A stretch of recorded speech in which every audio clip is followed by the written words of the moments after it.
The text came in at 7:18 on Christmas Eve, while I was signing a check for $3,480.16 to keep my son's house out of default. It said, "Don't come tomorrow, Dad." Then Paige sent, "The table is full, and you'd make things awkward." By January, that table was still full, but the chairs were no longer paid for. Linda Voss laughed and called me mixed up. My son looked at the floor. A banker opened the file. Martin Hale read one sentence out loud.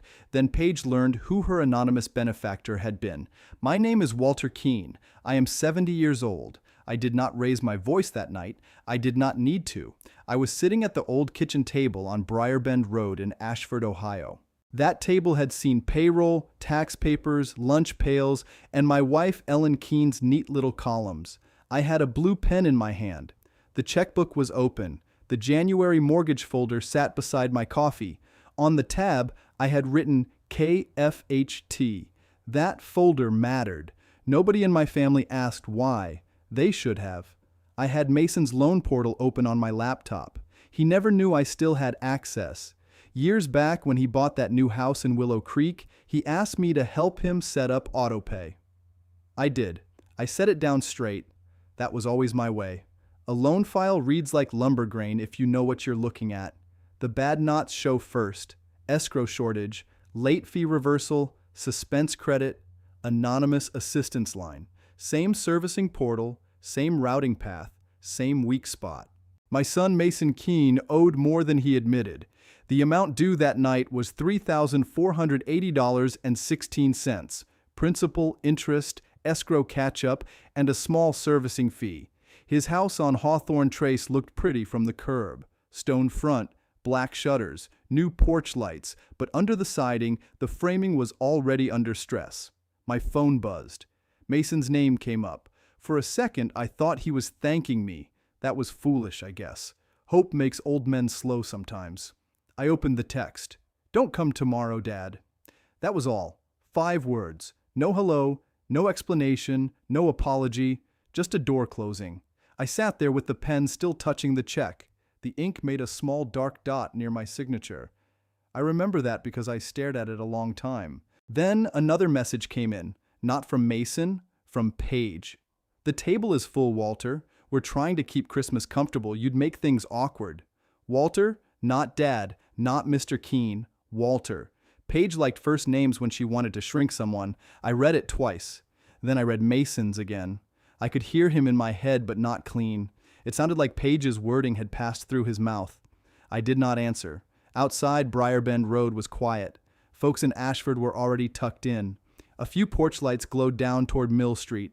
The old Keene timber sign was still visible from my kitchen window if the maple branches were bare. I had taken it down from the mill yard after I sold the business. Ellen said it belonged home. Ellen had been gone 3 years by then. Her chair still sat by the window.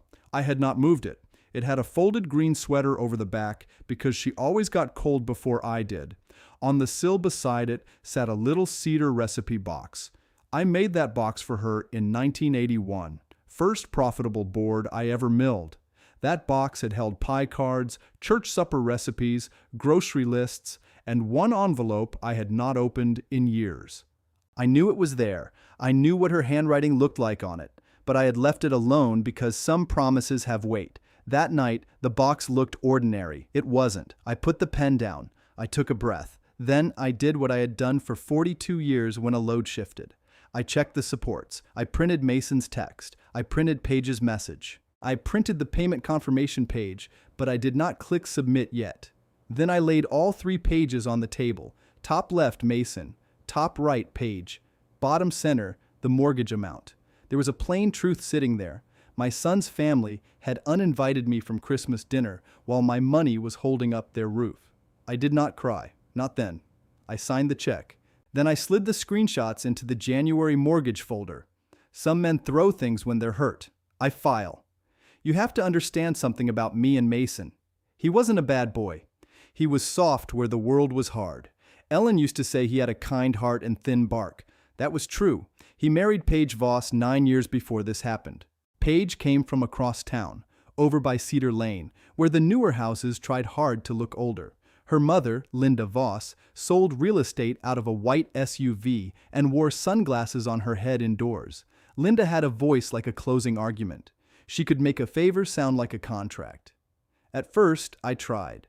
I paid for half the wedding, $31,200.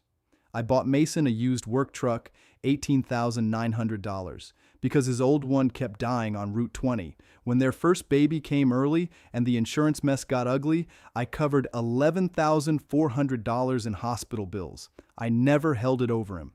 Ellen and I built our money with our hands. Keene Timber and Supply started with one borrowed planer and a shed that leaked over the west wall. I was 28. Ellen was 26. She kept the books at our kitchen table after teaching all day at Ashford Elementary. We did dawn shifts. We did frozen fingers. We did payroll weeks where she and I paid ourselves nothing.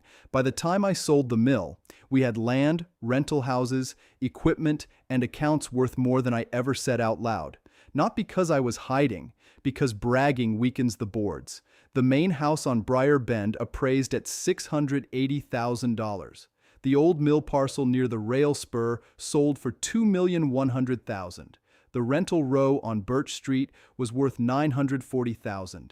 The timber tract north of town was worth $1,350,000, last formal valuation. Paige knew some of that. Linda knew more than she should have. After Ellen passed, Linda started talking about planning. She said it with that soft voice people use around old men. Estate planning, care planning, family planning. The word family always did a lot of work in her mouth. The first time she called me confused, she did it at Mason's Kitchen Island. This was back in October. I had gone over to Willow Creek with a box of old Christmas ornaments Ellen saved for Mason, his baby handprint in clay, a red wooden train, a star he made from popsicle sticks in second grade. Paige opened the door and looked behind me like I had brought dust with me. "Oh," she said, "you didn't have to bring all that." "I know," I said. "I wanted him to have it." Mason came from the garage wiping his hands on a towel. He smiled when he saw the box. A real smile. Then Paige touched his elbow, and that smile folded up. Linda was there too. Of course she was. Sitting at the island with a legal pad and a mug that said sold. She looked at the ornament box. "Walter," she said, "you've already brought Christmas things twice." "No," I said, "first time." She tilted her head. "Well, maybe I'm wrong. Mason, honey, your dad gets mixed up now." Mixed up. That word landed quiet. I looked at Mason. He looked at the floor. Paige opened a cabinet that did not need opening. I could have corrected Linda hard. I could have told her I still remembered board feet totals from jobs 20 years old. I could have told her I could walk into my old mill blindfolded and find the emergency shutoff. Instead, I said, maybe so. Linda smiled like she had won something. That was her mistake. When a person shows you the tool they plan to use, you don't grab it from them. You mark it down, you measure the handle, you wait. By December, I had heard it 3 more times. Walter forgot. Walter got turned around. Walter is having a hard time since Ellen. The worst one came from Paige at the Ashford Garden Club Bazaar. Ellen had belonged there for 26 years. She planted half the tulips outside the library on Maple Avenue. Paige stood near the bake sale table and told 2 cousins that Ellen wouldn't have wanted drama. I was 6 feet away. She knew I heard. Ellen wouldn't have wanted drama, as if Ellen Keene was a lace curtain, as if she had not sat across from bankers in muddy boots and asked why their numbers didn't match, as if she had not kept Keene Timber alive in 1993 when oak prices dropped and 3 customers paid late. Ellen hated cruelty. She did not hate truth. That Christmas Eve, with Paige's message on my table, I thought about calling Mason. I even touched his number. Then I stopped. A phone call gives people room to wiggle. Paper does not. I submitted the mortgage payment at 7/26. The confirmation number ended in 4419. I wrote it by hand on the printout. Then I opened the file drawer under the table and placed everything in the January folder. KFHT. I ran my thumb across the tab once. Then I made myself supper. It was just soup from the freezer. Ellen used to label every container. Beef stew, chicken broth, vegetable soup. After she passed, I kept the habit for a while. Then I stopped. That night, I heated what turned out to be navy bean soup, and I ate it standing at the counter. At 8:11, Mason texted again. Please don't make this harder. I looked at that one a long time. Then I printed it too. Christmas morning came bright and cold. I woke before 6 like always. Old work habits don't retire just because the business does. I shaved. I put on a clean shirt. I made coffee in the steel pot Ellen liked. I set one plate at the kitchen table without thinking, then put it back in the cupboard. That hurt more than the text. At 9:30, I carried a wrapped gift to my truck. It was for Mason's daughter, Lucy. A wooden doll crib I had made from maple scraps in my shop behind the house. Sanded smooth, clear finish, brass screws countersunk clean. I had carved her name small on the underside. I drove south on Briar Bend, turned by the old feed store, and took County Road 6 toward Willow Creek. Ashford was quiet except for church bells and the tires of a few cars heading to family houses. I told myself I was just going to leave the gift on the porch. I did not want a scene. I did not want Paige's face in the doorway. I wanted Lucy to have what I had made. When I turned onto Hawthorne Trace, I saw the cars. Mason's black pickup, Paige's white crossover, Linda Voss's white SUV, her husband Gary's Cadillac, two cousins' cars, a silver van I recognized from Paige's sister. The table was full, all right. It was full of Vosses. I slowed near the curb. Through the front window, I saw movement. Somebody in a red sweater, a child running, a flash of gold garland. Then I saw the hallway wall. Mason had sent me pictures when they moved in. Paige had hung a family photo there. Mason, Paige, Lucy, and behind them a framed picture of Ellen and me from our 40th anniversary. Ellen had on a blue dress. I had on a tie she picked. That photo was gone. In its place was a large print of Paige's parents at some beach.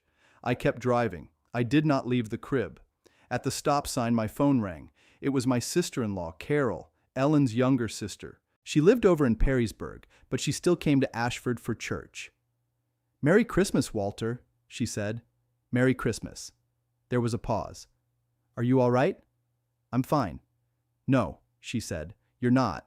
Paige told Janet you weren't coming because the holidays confuse you." I pulled over near a snow pile by the Willow Creek sign. "Say that again." Carol breathed through her nose. She was trying not to get angry. Keen women had that skill. She said Mason thought it best. She said Ellen would understand. She said you've been forgetting things. I watched Linda's SUV in my mirror. Did Mason say that? "I don't know," Carol said. "I heard Paige say it. Linda was standing right there." There it was, the shape of it, not just an uninvitation, a reason. They were not excluding me because I made things awkward. They were building a story where excluding me looked kind. Old widower, confused, too fragile for Christmas, needs managing. That story had a purpose. I had seen bad framing before. In lumber, you can hide a crooked stud behind drywall for a while, then doors start sticking. I thanked Carol and drove home. The doll crib stayed on the passenger seat. Back at Briar Bend, I set it on Ellen's chair. That may sound strange.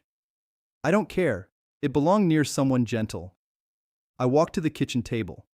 The cedar box sat in the morning light. The old brass latch had darkened with age. Ellen never wanted me to polish it. She said some things earned their color. I touched the lid, but I did not open it. Not yet. Instead, I went out to my shop. The shop sits behind the house, past the gravel pad where I used to park lumber trucks. It smells like saw oil, dry maple, and cold iron. My mill office is inside the back corner. Same metal desk, same green filing cabinets, same calendar from the year I sold because I liked the picture of the planer line. I unlocked the cabinet marked family. Inside were the files Paige probably thought old men didn't keep.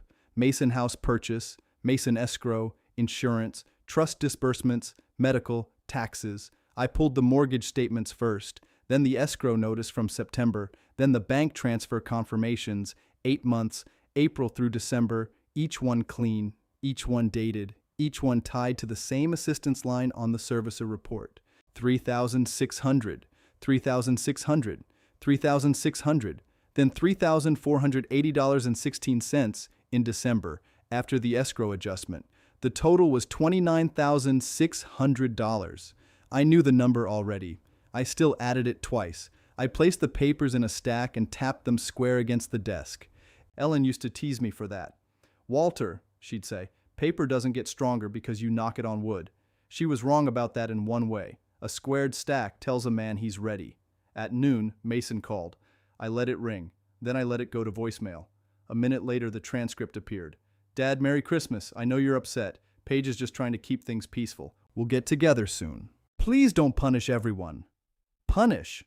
That was new. I saved the voicemail. Then I printed the transcript.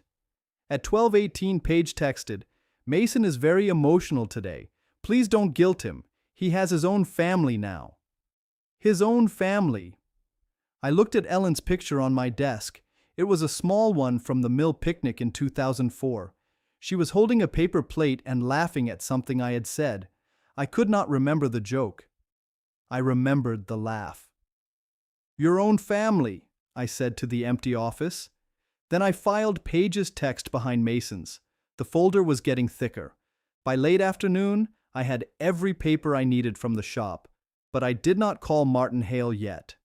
Martin had been my attorney since 1998, when a supplier tried to stick me with warped pine and a fake delivery receipt. Martin was dry, careful, and hard to move. I liked that in a lawyer.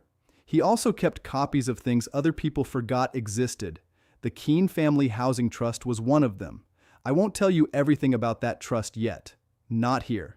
But I will tell you this. Ellen helped write the condition. That was why I waited. On December 26th, I drove into Ashford before the banks opened. First, Buckeye sat on Main Street between the pharmacy and a closed dress shop. The same brass night slot was still by the door. I had used it for mill deposits when I was too tired to talk to anyone. The lobby had new chairs and a coffee machine that made too much noise. A young teller asked if I needed help. I need to see whoever handles mortgage servicing records, I said. She blinked. Do you have an appointment? No. Is this for your loan? No, I said. It's for a file my attorney will ask about by lunch. That got me a manager. His name was Mr. Brandt, maybe 40, careful haircut, soft hands. He led me into a glass office and offered coffee. I declined. I laid my driver's license on his desk. Then I laid down my trust authorization card. He looked at the card, then at me. One moment, Mr. Keene. That was the first smart thing he did. He pulled the file. I watched his eyes move. People think old men can't read faces. That is a bad bet. Mr. Brandt saw the assistant's ledger and understood enough to sit straighter. I'm requesting written confirmation, I said, of all payments made through this authorization since April. He cleared his throat. For the Mason Keene property? Yes. And you want the beneficiary name disclosed? No, I said. I know the beneficiary. I want the bank record.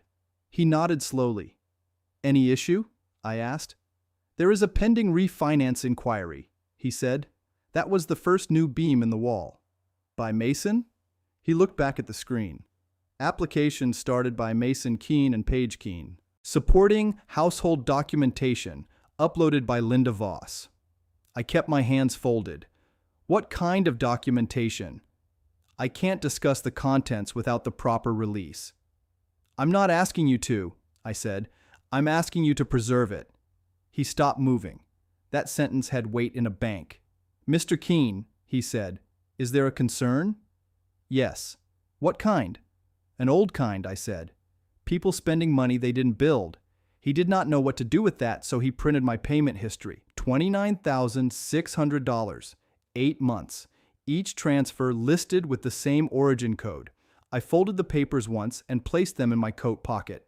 When I stepped back onto Main Street, the wind came down from the northwest and cut through my collar. Across the street, the old mill road ran toward the rail spur. Trucks used to line up there before dawn. Men would climb down with lunch boxes and tired knees. Nobody called us confused when their lumber showed up straight. My phone buzzed again. This time it was Linda Voss. I almost smiled. Walter, she said when I answered, we need to talk. About what? About yesterday. I wasn't there. That's exactly the problem, she said. You made Mason feel terrible. I stood by my truck and watched a delivery van pass. I did? You know he's sensitive. Paige was trying to avoid strain. With your memory issues and all, Christmas can be overwhelming. There it was again. Memory issues. Linda, I said, who told you I have memory issues? She gave a little laugh. Walter, don't be defensive.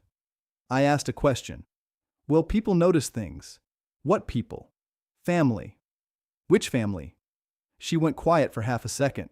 Then she said, "This is what I mean. You get fixated." I looked at First Buckeye's front window.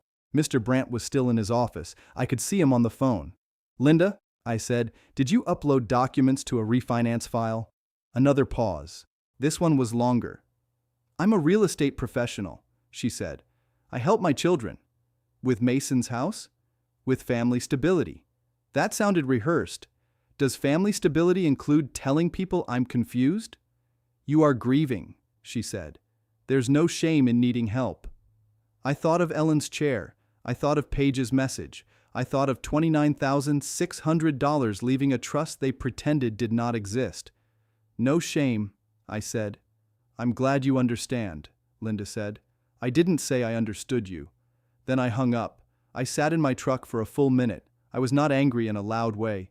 It was colder than that, like finding rot in a support beam. You don't yell at rot. You cut until you reach clean wood. At 10:04 I called Martin Hale. He answered on the third ring. "Walter," he said, "I wondered when I'd hear from you." That told me Carol had called him, or maybe Martin had seen the refinance inquiry. With Martin, you never knew. He was a man who kept receipts the way some men kept baseball cards. "I need you to open the Keene Family Housing Trust file," I said. "I have it open." Of course he did. "I'm bringing papers." "Come now," he said. Martin's office was above the hardware store on Maple Avenue. No elevator. He once offered to move downstairs for older clients. I told him stairs were good for sorting serious people from unserious ones. He met me at the top landing in a gray sweater and tie. "You look tired," he said. "I am." "You look clear." "I am." He stepped aside. His conference room had one long table, 6 chairs, and a window facing the library tulips Ellen had planted. In winter, the beds were flat and dark. Still hers, though. Roots count. I laid out the texts. Mason, Paige. Mason again. Paige again. Then the voicemail transcript. Then the First Buckeye payment history. Martin read without speaking. That was why I trusted him. When he finished, he took off his glasses. "Did they remove Ellen's photograph?" he asked. I looked at him. "Carol told me Paige mentioned it," he said. "They replaced it with Linda and Gary on a beach." Martin's mouth tightened. That was a lot from him. "Walter," he said, "before we proceed, you need to open the cedar box." I looked toward the window. "No." "Yes." "I know what she wrote." "You know what you remember," Martin said. "We need the paper." I did not like that, but he was right. Good lawyers are paid to say the thing you don't want to hear. "I'll bring it tomorrow." "Bring it today." I stared at him. He stared back. Finally, I picked up my coat. On the drive home, I took the long way. Down Mill Street. Past the empty lot where the first planer shed stood. Past Ashford Elementary, where Ellen taught 3rd grade for 31 years. Past Willow Creek's entrance, though I did not turn in. At Briar Bend, the house was quiet. I went straight to the kitchen. The cedar box sat beside Ellen's chair. I lifted it with both hands. It was lighter than I remembered. The brass latch stuck. I pressed it with my thumb. Inside were recipe cards packed tight. Apple cake, ham loaf, potato rolls. Her handwriting leaned a little right. Tidy, but not fussy. Under the cards was the envelope. "Walter, Christmas, if needed." That was all it said. I sat down before I opened it. A man should be seated when his wife speaks from paper. The paper was folded in thirds. Ellen folded everything in thirds. Grocery lists, notes for school parents, church bake sale money. She said a clean fold showed respect for the words. I sat at our kitchen table with my coat still on and held that envelope like it might turn to dust. Her handwriting was on the front. "Walter, Christmas, if needed. Not if you are lonely. Not if you are angry. If needed." That was Ellen. She never wasted a word when one word could hold a wall. I opened the flap with my thumb. Inside was one sheet of cream paper from the stationery Mason gave her years ago for Mother's Day. He had bought it at the pharmacy on Main Street, $12.99, and she acted like it was from Paris. I unfolded it. "Walter, if you are reading this, then Christmas has gone wrong in a way I hoped it never would." I stopped there. I took off my glasses and wiped them on my shirt. The kitchen clock ticked above the stove. The furnace came on with that low metal hum I had paid $8,400 to fix the year before. I remember that because Ellen had said, "At least the house is breathing right again." I put my glasses back on. "You have always been faster to forgive than people know. They think you are hard because you are quiet. I know better. You carry things until your back aches, then you say you are fine." I had to stop again. That woman could reach across paper. I read the next part slower. "Mason is our son. Help him when help makes him stronger. Do not help any household that teaches him to be ashamed of us. Our name is welcome at the table, not hidden under it." I sat there and could not say a word. Not hidden under it. That was not legal language. That was Ellen language. Plain enough for a child, sharp enough for a judge if it had to be. The letter went on. "If Paige loves him well, bless her. If she tries to make you smaller so she can stand taller, do not finance it. Money can be a mercy, Walter. It can also become permission." I read that sentence 3 times. Money can become permission. You have to understand something about Ellen. She was gentle, but she was not soft in the head. She had watched parents come through her 3rd grade classroom for 31 years. She knew which fathers were tired and which ones were mean. She knew which mothers were scared and which ones used tears like tools. She knew people. She had seen Paige clearly before I did. The last paragraph was shorter. "I have signed the trust paper Martin prepared. I trust your judgment. I trust your memory. I trust your hand on the rail when the stairs get dark. If Christmas ever becomes a place where my picture must come down so someone else can feel important, close the checkbook. Let them learn what the roof costs. Love," Ellen below her name, she had drawn one small line, not a flourish. Just a line, straight and level. I set the paper down. Then I put both hands flat on the table, closed the checkbook. I looked at the cedar box. I had made that box in 1983 from the first clear board that came off my own planer after I bought out my partner. That board was worth maybe $9 then. The box was worth more than most things in the room because Ellen kept her hands on it for 40 years. I refolded the letter exactly as she had folded it. I placed it back in the envelope, then put it in my inside coat pocket. At 1:42, I drove back to Martin Hale's office. He was waiting at the top of the stairs with 2 cups of coffee. Martin never asked if a man needed coffee. He placed it near him and let the man decide. "Did you read it?" he asked. "Yes." "Can I?" I handed him the envelope. He did not sit while he read. He stood by the conference table under the old brass light. When he reached the line about the table, his jaw moved once. When he finished, he put the paper down with both hands. "She knew," he said. "She saw. There's a difference." "I know." He opened a blue folder already waiting on the table. On the tab it said Keene Family Housing Trust. Under that was the date, March 14th, 2022. I remembered that day. Ellen had still been strong enough to come to the office. She wore her brown coat and corrected 1 comma in Martin's draft. She said a comma could change a man's whole future. Martin laughed then. He was not laughing now. He pulled out the signed trust instrument and turned to page 7. "Walter," he said, "her letter matters, but this is the lever." He pointed to a paragraph halfway down the page. I read it once, then I read it again. "No distribution shall continue for any household that removes Ellen Keene's name, memory, or surviving spouse from family standing." There it was in clean type. Not hidden under it had become a clause. Martin tapped the page. "This is enforceable." "How enforceable?" "Very." "Good." He looked over his glasses. "What do you want done?" I looked at the table. I thought of Mason's house on Hawthorne Trace. 3 bedrooms, 2.5 baths, 2,200 square feet. Purchase price, $389,000. Down payment from the trust, $58,350. Closing costs I covered separately, $11,712. New refrigerator Ellen insisted they needed, $2,140. Maple crib for Lucy, not priced because some things should not be.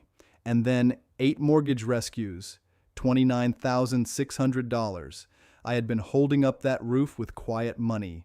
Paige had called my presence awkward while my check cleared under her feet. "Pause January," I said. Martin did not move. "Say it again," he said. "Pause the January distribution." "To the servicer?" "Yes." "Full stop?" Full stop until the condition is satisfied in writing. Martin made one note with his fountain pen. Do you want them notified? Not yet. He looked at me. The servicer will send a notice if the payment misses. I know. Mason may panic. He should. Paige will blame you. She already did. Martin leaned back in his chair. Linda Voss uploaded documents to First Buckeye. I heard.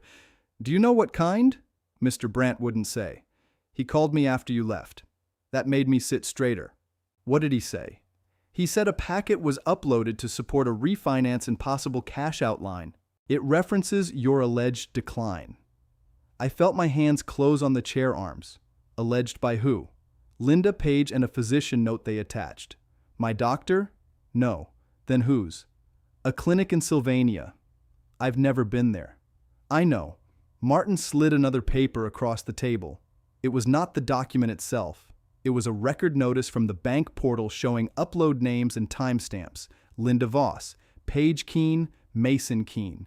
3 files. Household income statement, gift letter affidavit, elder family concern summary. I read that last title twice. Elder family concern summary. Confused. That word came back and sat on the table with us. As if 42 years of payroll, taxes, timber contracts, equipment loans, and sawmill insurance had left me unable to read a date stamp. What is a gift letter affidavit? I asked. In a refinance file, it can explain funds from a relative. Which funds? That's the question. He pulled another page from his file. First Buckeye saw recurring assistance. If Mason and Paige are claiming it as household support, they may be treating the trust payments as expected income.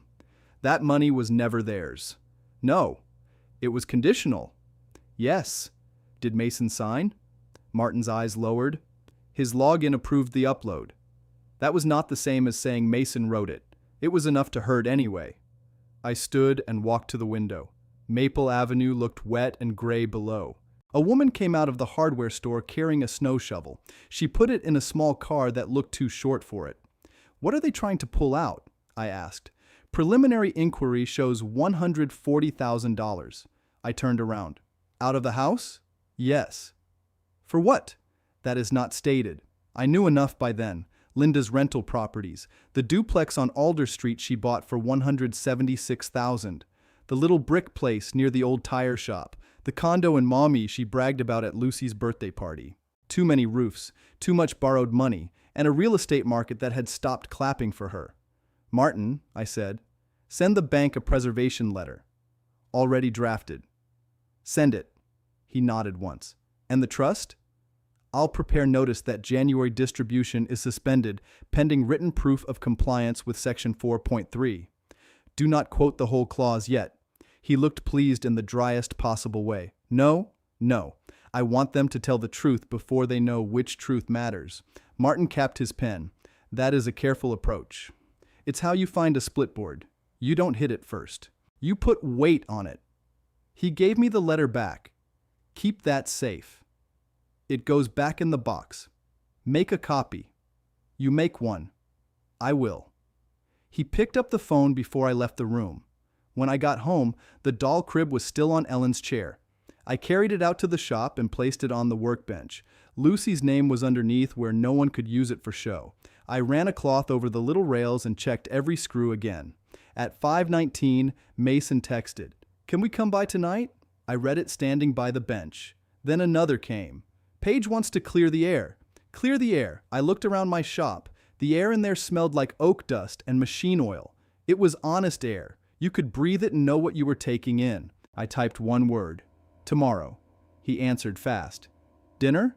I almost said no. Then I thought about Ellen's letter. Help him when help makes him stronger. 6, I wrote. The next evening, I made pot roast because Mason always liked it. Chuck roast, carrots, onions, potatoes. $28.40 at Ashford Market. I kept the receipt without thinking. Old habits are not all bad. I set 4 places. 1 for me, 1 for Mason, 1 for Paige, 1 small plate for Lucy, in case they brought her.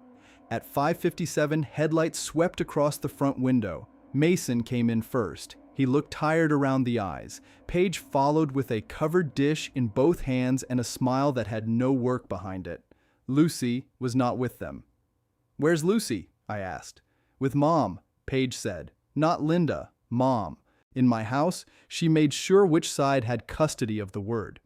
Mason took off his coat. "Dad," he said, "thanks for doing this." "Wash up," I said. "Dinner's ready."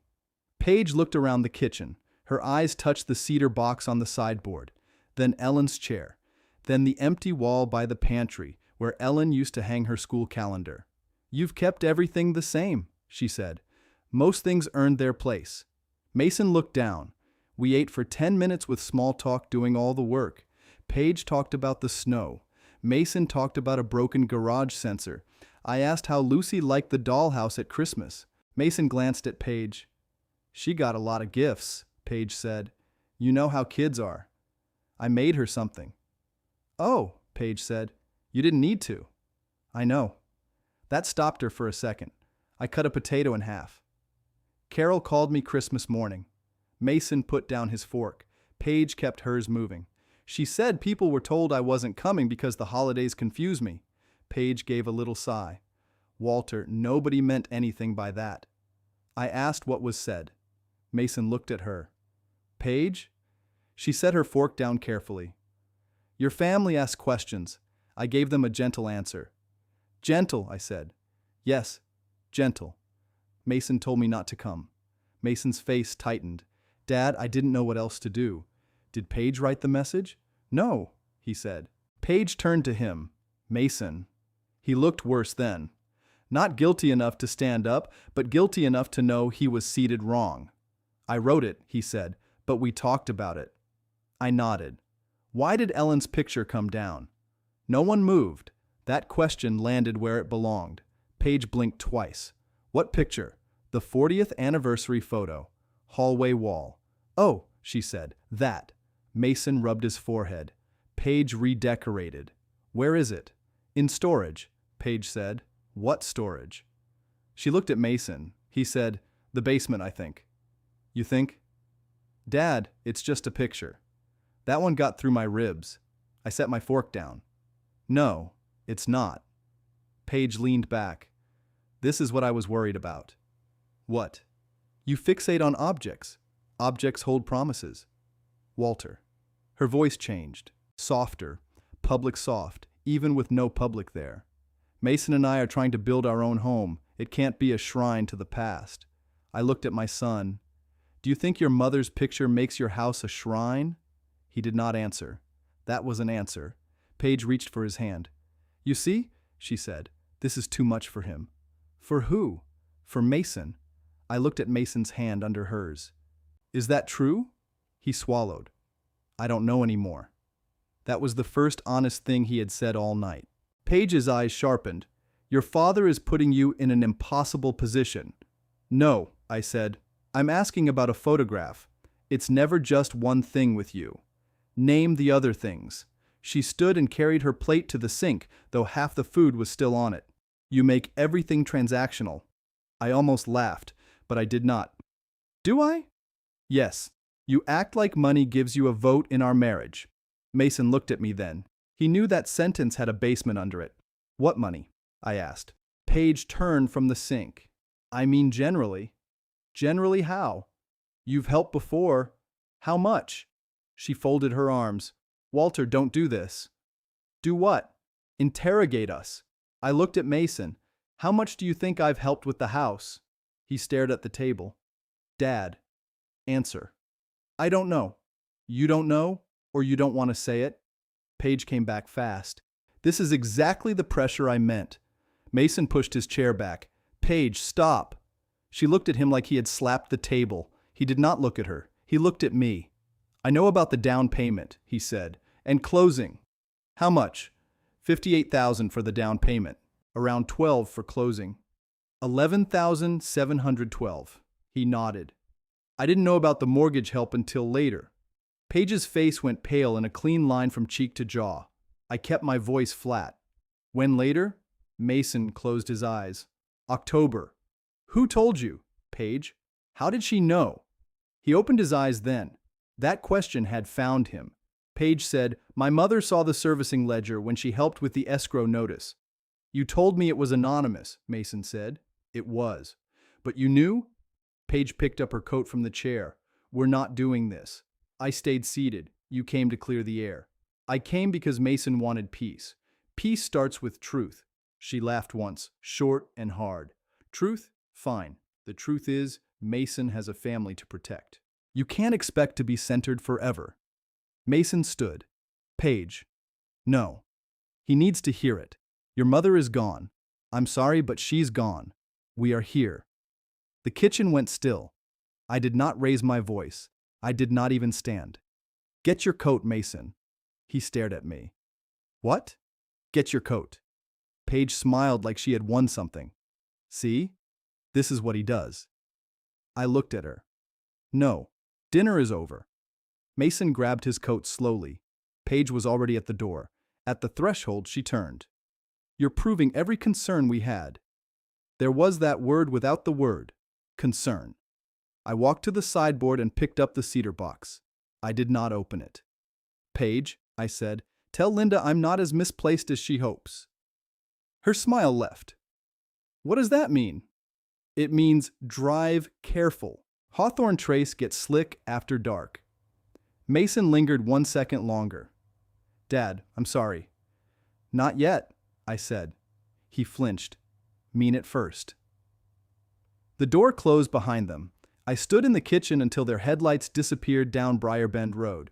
Then I took Paige's plate from the sink, scraped the pot roast into the trash, and washed it by hand. At 8:36, Martin called. The preservation letter went out, he said. Good. The bank acknowledged it. That was fast. They had already flagged the file. I dried the plate. For what? The physician note. What about it? The clinic says no Walter Keene is their patient. I looked at the black window over the sink. My reflection looked old. It did not look confused. Who requested the note? Bank won't say yet. But they know. They know enough to freeze review. I set the plate in the rack. And January? The trust payment is paused. The servicer will not receive the automatic distribution. When would they expect it? January 2nd. That was less than a week away. Send Mason a trust notice on the 2nd, I said. Not before. Martin was quiet for a beat. You are giving him time to tell you the truth. Yes. Do you think he will? I looked at Ellen's chair. I think my son is standing under a bad roof and calling it home. Martin exhaled through his nose. I'll have everything ready. After we hung up, I carried the cedar box back to the kitchen table. I placed Ellen's letter inside with the recipe cards. Apple cake on top, ham loaf under it, potato rolls next. The ordinary things first. That was how she would have wanted it. Then I went to the file drawer and pulled a fresh folder. January response. I wrote it slowly. Inside, I placed a copy of Paige's Christmas Eve text, then Mason's, then Carol's handwritten note because I called her and asked her to write what she heard, then Martin's preservation confirmation, then the first Buckeye payment ledger. I set it down straight. That night, I slept 4 hours. At my age, 4 honest hours can carry you if your mind is clean. The next morning, I drove to the shop before sunrise. The gravel crunched under my boots. The old mill yard was dark, but I knew every inch of it. The loading bay where men once stacked 2x12s. The office window Ellen washed every spring. The concrete pad I poured myself because the contractor wanted $9,000, and I knew I could do it for $3,000. I unlocked the mill office and pulled the second drawer of the green cabinet. This was the drawer nobody asked about because nobody knew enough to ask. Inside were the asset records Martin had helped me organize after Ellen got sick. Keene timber sale proceeds, $1,870,000 after tax. Briarbend house and acreage appraisal, $625,000. 2 rental lots near County Road 6, $410,000 combined. Equipment lease note remaining, $188,000 payable to me over 6 years. First Buckeye certificates, $900,000 split across 3 ladders. Not rich by television standards, rich by Dawn standards, rich by not quitting, and every piece of it had a file. I was not showing off. I was making sure the walls were marked before anyone tried moving them. At 9:05, my phone rang. Mason. I let it ring twice, then answered. Morning. Dad, Paige says you threatened her last night. No. She said you brought up Mom like a weapon. I asked about a photograph. He breathed hard. She's scared. Of what? You. That one hurt. I will not dress it up. I sat in my metal chair and looked at the old planer calendar.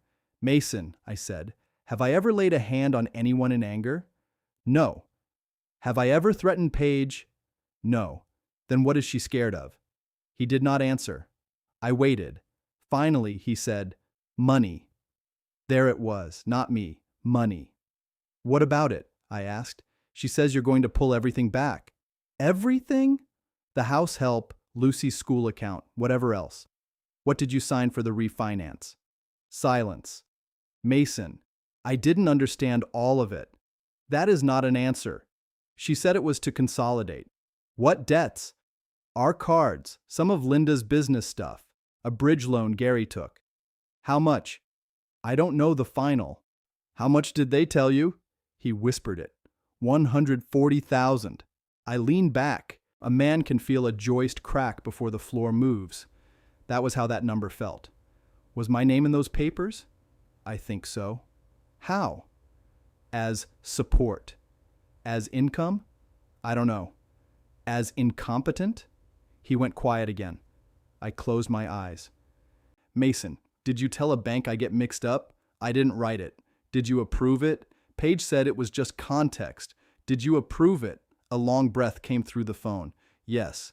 I looked at the file drawer. Ellen's line sat in my coat pocket even though the paper was at home. Some words stay with you once they enter. Then listen to me, I said. Okay, do not sign another paper. Dad. Not one. Paige will lose it. That may be useful. He gave a broken little laugh, but there was no humor in it. What do I do? You bring me the photograph. What? Your mother's photograph. From the basement or wherever it is. Dad, I can't just... You can. Paige's voice sounded faint in the background. Who are you talking to? Mason lowered his voice. I have to go. Bring the photograph, Mason. He hung up. I sat there with the dead phone in my hand. Then I opened the January response folder and wrote one line on a yellow pad. Mason knows the number. That mattered. Not enough to save him. Enough to show where he stood when the wall started shifting. At 10:22, a message came from an unknown number. It was Linda. Walter, I think it's time for a family meeting with professional guidance. Your recent behavior worries us. Us. I stared at that last word. Then a second message arrived. We can discuss durable power of attorney options before things become embarrassing. I read it once, then printed it from the office computer. Durable power of attorney. So that was the next rung. They had gone from awkward to confused to concern to paperwork. I placed Linda's message in the folder. Then I called Martin. She mentioned power of attorney, I said. Text? Yes. Print it? Done. Good. Now listen. Do not meet them without me. I wasn't planning to. First, Buckeye just requested a call at noon. About the refinance? Yes. They want you and me present. Why? Martin's voice got even drier. Because the anonymous benefactor went quiet, and suddenly everyone wants to know who was paying the bills. At 11:42, I parked outside First Buckeye on Ashford Square. That bank had been there since before Mason was born. Same limestone front, same brass rail by the steps. They had changed the sign twice and the carpet 3 times, but a bank keeps its habits longer than it admits. Martin was waiting by the door in his brown overcoat. You brought identification? He asked. I brought everything. He looked at the leather document case in my hand. That may be more accurate.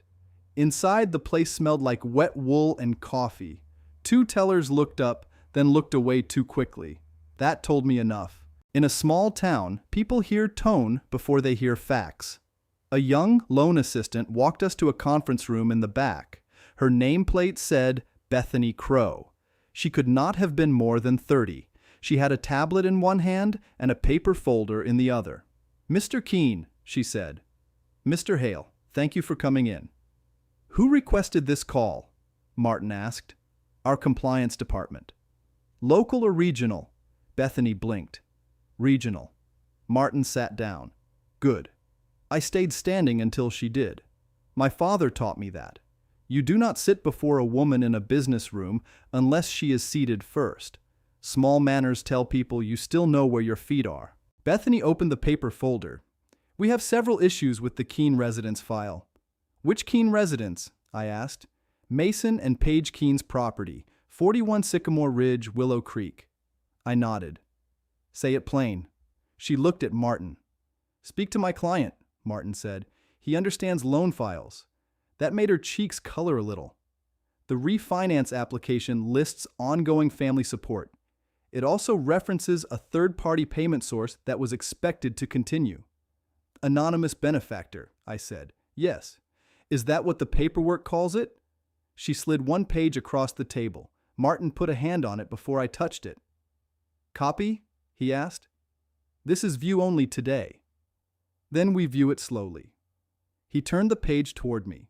There it was in black type. Expected continuation of private family assistance. Amount $3,700 monthly. Source anonymous. History verified by servicing records. $3,700.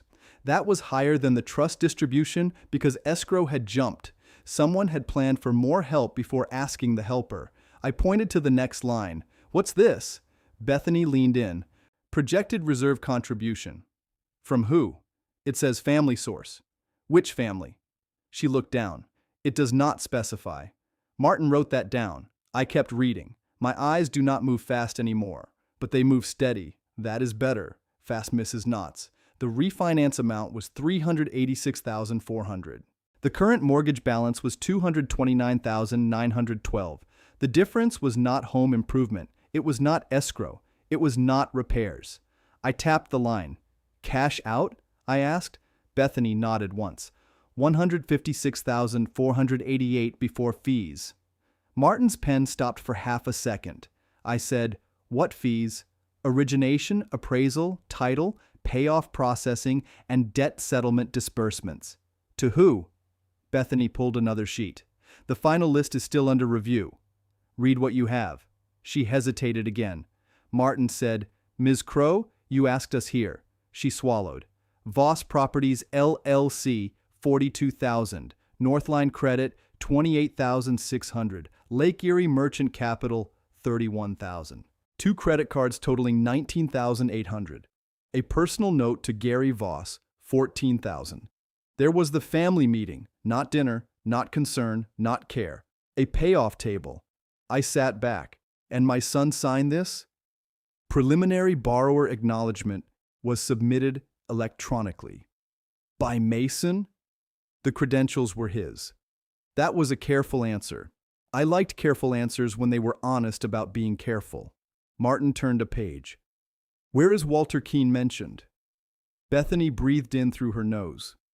There is an elder support addendum. I almost smiled at the words. Elder support. That was a clean shirt on a dirty errand. Read the first line, I said. She looked pained. It says Mr. Walter Keene has historically provided support but may be inconsistent due to age-related confusion. Martin's face did not change. Mine did not either. Confusion. There it was again, wearing a bank stamp. Bethany continued. It includes a physician statement. I want the doctor's name, Martin said. We can't release that yet. You can release whether it matches a real patient. Compliance is reviewing that. I opened my document case and took out Linda's printed text. I set it down straight. This came at 10:22 this morning, I said. Read it. Bethany read it without moving her lips. Her eyes widened at durable power of attorney. Martin slid a second page beside it. And this is our preservation notice. Bethany looked between them. I need to bring in Mr. Albright. Bring him, I said. She left the room. Martin leaned toward me. Do not explain more than asked. I know. And do not identify the trust yet. I know that too. He looked at me for a second. You are very calm. No, I said. I'm contained. That was the truth. Calm sounds like nothing is burning. Something was burning. I just knew where the shutoff valve was. A man named Daniel Albright came in 5 minutes later. He was the branch manager, gray suit, red tie, wedding ring turned inward like he worked with his hands on weekends. I knew him by sight. His father had bought oak stair treads from me in 1998 and complained about the price until the day he saw them installed. "Walter," he said, "I'm sorry we're meeting this way." Daniel. He sat at the head of the table. Bethany stayed by the door. Daniel folded his hands. "We have a concern about third-party influence." Martin said, "On whom?" Daniel looked at him. "On Mason Keene." "That's interesting," Martin said. Daniel accepted that. "And on Walter." I looked at him. "Say what you mean." "There are documents suggesting your financial participation may be unstable." "My participation is stable. My consent is not." Daniel's eyes came up. That sentence did some work. I could see it. "Did you authorize the January payment?" he asked. "No." He wrote one word on his pad. Martin said, "Mr. Keene has asked that no assumption be made that prior support equals future support." Daniel nodded. "Understood." I said, "Did my son's file rely on money not promised?" "Yes." That answer was cleaner than I expected. "How much?" I asked. "For approval purposes, the file assumes at least $44,400 annually in outside support. $44,400. They had put my silence into Mason's income without asking the man who earned it. "Who supplied the physician note?" Martin asked. Daniel closed the folder. "We are not ready to say." "Was it Mason?" "I'm not ready to say." "Was it Page?" Daniel looked at Bethany. She looked at the floor. "That was not proof. It was not nothing." Daniel said, "The note is not being accepted at this time." "At this time," Martin repeated. "It has verification problems." I leaned forward. "Daniel, does the clinic exist?" "Yes." "Does the doctor exist?" "Yes." "Do I exist in their patient records?" "No." There it was, a clean board split in two. I looked at Martin. He wrote it down. Daniel said, "Walter, I need to ask directly. Do you feel pressured by any person to continue mortgage assistance?" "No." "Do you feel pressured to stop?" "No." "Why stop now?" I could have told him about Ellen's chair. I could have told him about the Christmas text. I could have told him about the photograph in a basement and a child with no doll crib from her grandfather because grown people wanted a cleaner hallway. But Martin had told me not to explain more than asked. So I said, "Condition not met." Daniel waited. I did not fill the silence. A good silence is like a clamp. It holds the piece while the cut happens. Martin took over. "Mr. Keene will provide any required statement through counsel." Daniel nodded slowly. "We will freeze refinance review pending documentation." "Notify the borrowers," Martin said. "We have to." "When?" "Today." I checked my watch, 12:31. "Then I expect a call by 1, I said. Daniel did not ask from whom. Martin gathered his papers. "Preserve the electronic submission history." "Already done," Daniel said. "And IP logs." Bethany looked up again. Daniel said, "I'll pass that request to regional." "No," Martin said. "You will preserve them now and pass them today." That was why I paid Martin, not because he was loud. He knew exactly which screw to tighten. We left through the side door. The wind cut across Ashford Square and carried the smell of salt from the road. Martin stopped by my truck. "Now they'll react," he said. "They already have." "Who first?" "Linda." "Likely." "My money says Page." Martin almost smiled. "Your money has been accurate." I put the document case on the passenger seat. "What do we do next?" "You wait for the notice to land. You answer nothing without me. If Mason calls, keep him talking." "You want him on record?" "I want him awake." That was a different thing. I appreciated the difference. At 12:58, Mason called. I was sitting in the truck outside the old Ashford hardware store, watching a man load rock salt into a blue pickup. I answered on speaker and set the phone in the cup holder. "Dad, what did you do?" There was fear in his voice now, not irritation, not guilt, fear. "I went to the bank. Page is screaming." "About what?" "They froze the refinance." "What refinance?" He made a sound like he had been running. "Don't do that." "I'm asking." "You know, I know what I saw. I don't know what you were told." He got quiet. That quiet said more than Page ever had. "I thought it was debt consolidation," he said. "For whose debt?" "Ours." "All of it?" He breathed through his mouth. "No." "Say it." "Some of Linda's." How much? I don't know. You signed for $156,488 in cash out. He did not speak. You hear me, Mason? Yes. That money was going to pay Voss Properties, Northline Credit, Lake Erie Merchant Capital, 2 cards, and Gary. Gary said it was temporary. Gary would call a house fire temporary if the smoke went next door. Dad, where are you? In the garage. At home? Yes. Is Paige there? In the kitchen. Is Linda there? She's on the phone. Bring me the photograph. He let out a hard breath. This again? Yes. My whole life is coming apart. No. Your lies are... He said nothing. I softened my voice by half an inch. That was all I had in me. Mason, I'm not asking for money. I'm not asking for the house. I'm asking you to carry your mother's picture from your basement to my door. I don't know where it is. Then find it. Paige says it got donated. I closed my eyes. Donated. As if Ellen's face was an old lamp. When? I asked. I don't know. You keep saying that. I know. Was it before Christmas? I think so. Did you know before I asked last night? Silence. Mason. Yes. There are moments when anger is too big to use. You just set it down because swinging it would break the wrong thing. I looked through the windshield at Ashford Square. The courthouse clock said 1:06. A woman in a green coat crossed with a paper bag held to her chest. Then find where it went, I said. I can't right now. You can. Paige won't let me leave. You are 42 years old. He whispered. You don't understand. I looked at my hands. There were scars on 2 knuckles from a planer belt that snapped in 1987. I understood what pressure looked like. I understood what men told themselves while they stood under it. I understand enough, I said. Call me when you have the truth. Paige's voice broke through in the background.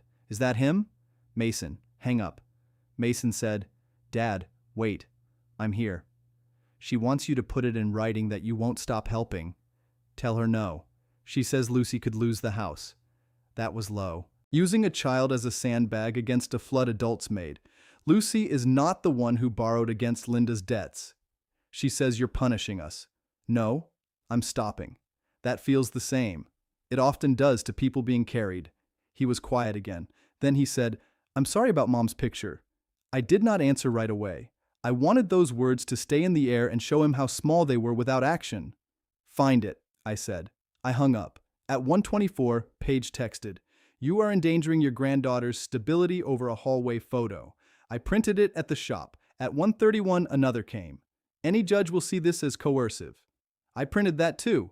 At 1:36, Linda called.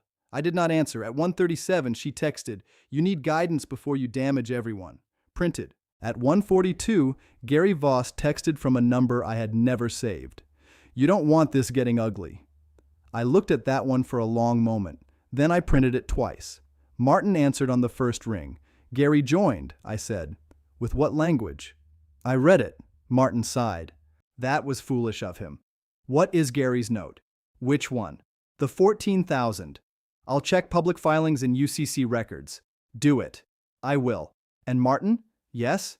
If that photograph is gone, I want the trust notice tightened. It already is tight. Tighter. He paused. Walter. She wrote it. I know. She did not write it for decoration. No, he said. She did not. That afternoon, I stayed in the mill office and sorted paper until my back complained. I had learned a long time ago that pain has opinions, not authority. The Green Cabinet gave up more than I expected. Not new facts. Connections. 8 monthly disbursements from Keene Family Housing Trust. $3,480.16 in May, June, July, August, September, October, November, and December. $27,841.28. Then a separate escrow shortage cure in September, $1,758.72. Total support in 8 months, $29,600. That was the number First Buckeye had confirmed before. I put a yellow sticky note on it. I set it down straight. Then I pulled Mason's old file. Not the bank file, my file. College tuition balance after scholarships, $36,200. Paid, First truck after the transmission failed, 6,900. Paid. Wedding contribution, 18,000. Paid. Lucy's birth medical overflow, 4,812. Paid. Emergency furnace at Willow Creek, 7,300. Paid.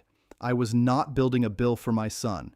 A father does not invoice a child for being loved, but there is a difference between love and leverage. Paige and Linda had treated my help like fog, something that appeared, covered the ground, and belonged to nobody. I was putting edges back on it. At 3:18, Martin called again. Gary Voss has 2 judgments, he said. How much? One for $22,900 to Mid-County Supply. One for $17,300 to an equipment rental company. That's not 14. No.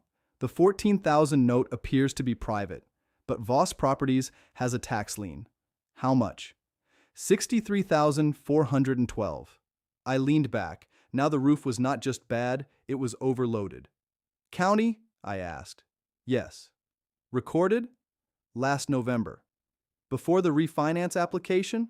Yes. Did the bank know? I suspect not. Send it.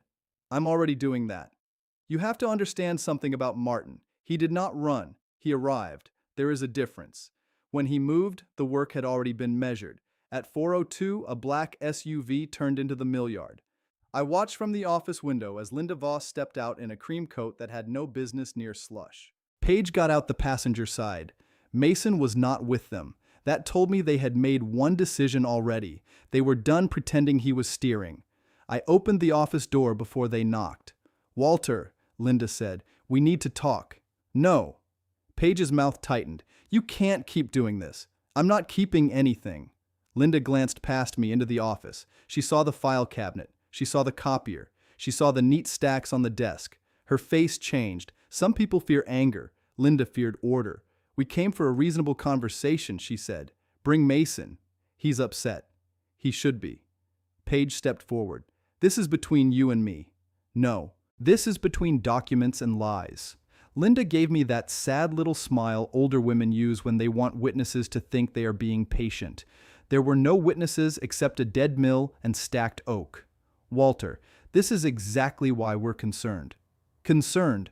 I said the word once, it tasted worn out. Paige folded her arms. You're isolating yourself. You're making rash financial choices. You're using money to control your son. Which rash choice? She blinked. I held up one finger. Stopping an unauthorized expectation? Unauthorized? Linda said. You paid for months. Past help is not future consent. That sounds rehearsed, Paige said. It sounds true. Linda moved closer. A court won't like you destabilizing a young family. Which court? She stopped. I waited. She had expected fear. Fear of judges. Fear of embarrassment. Fear of being called old in a room with fluorescent lights.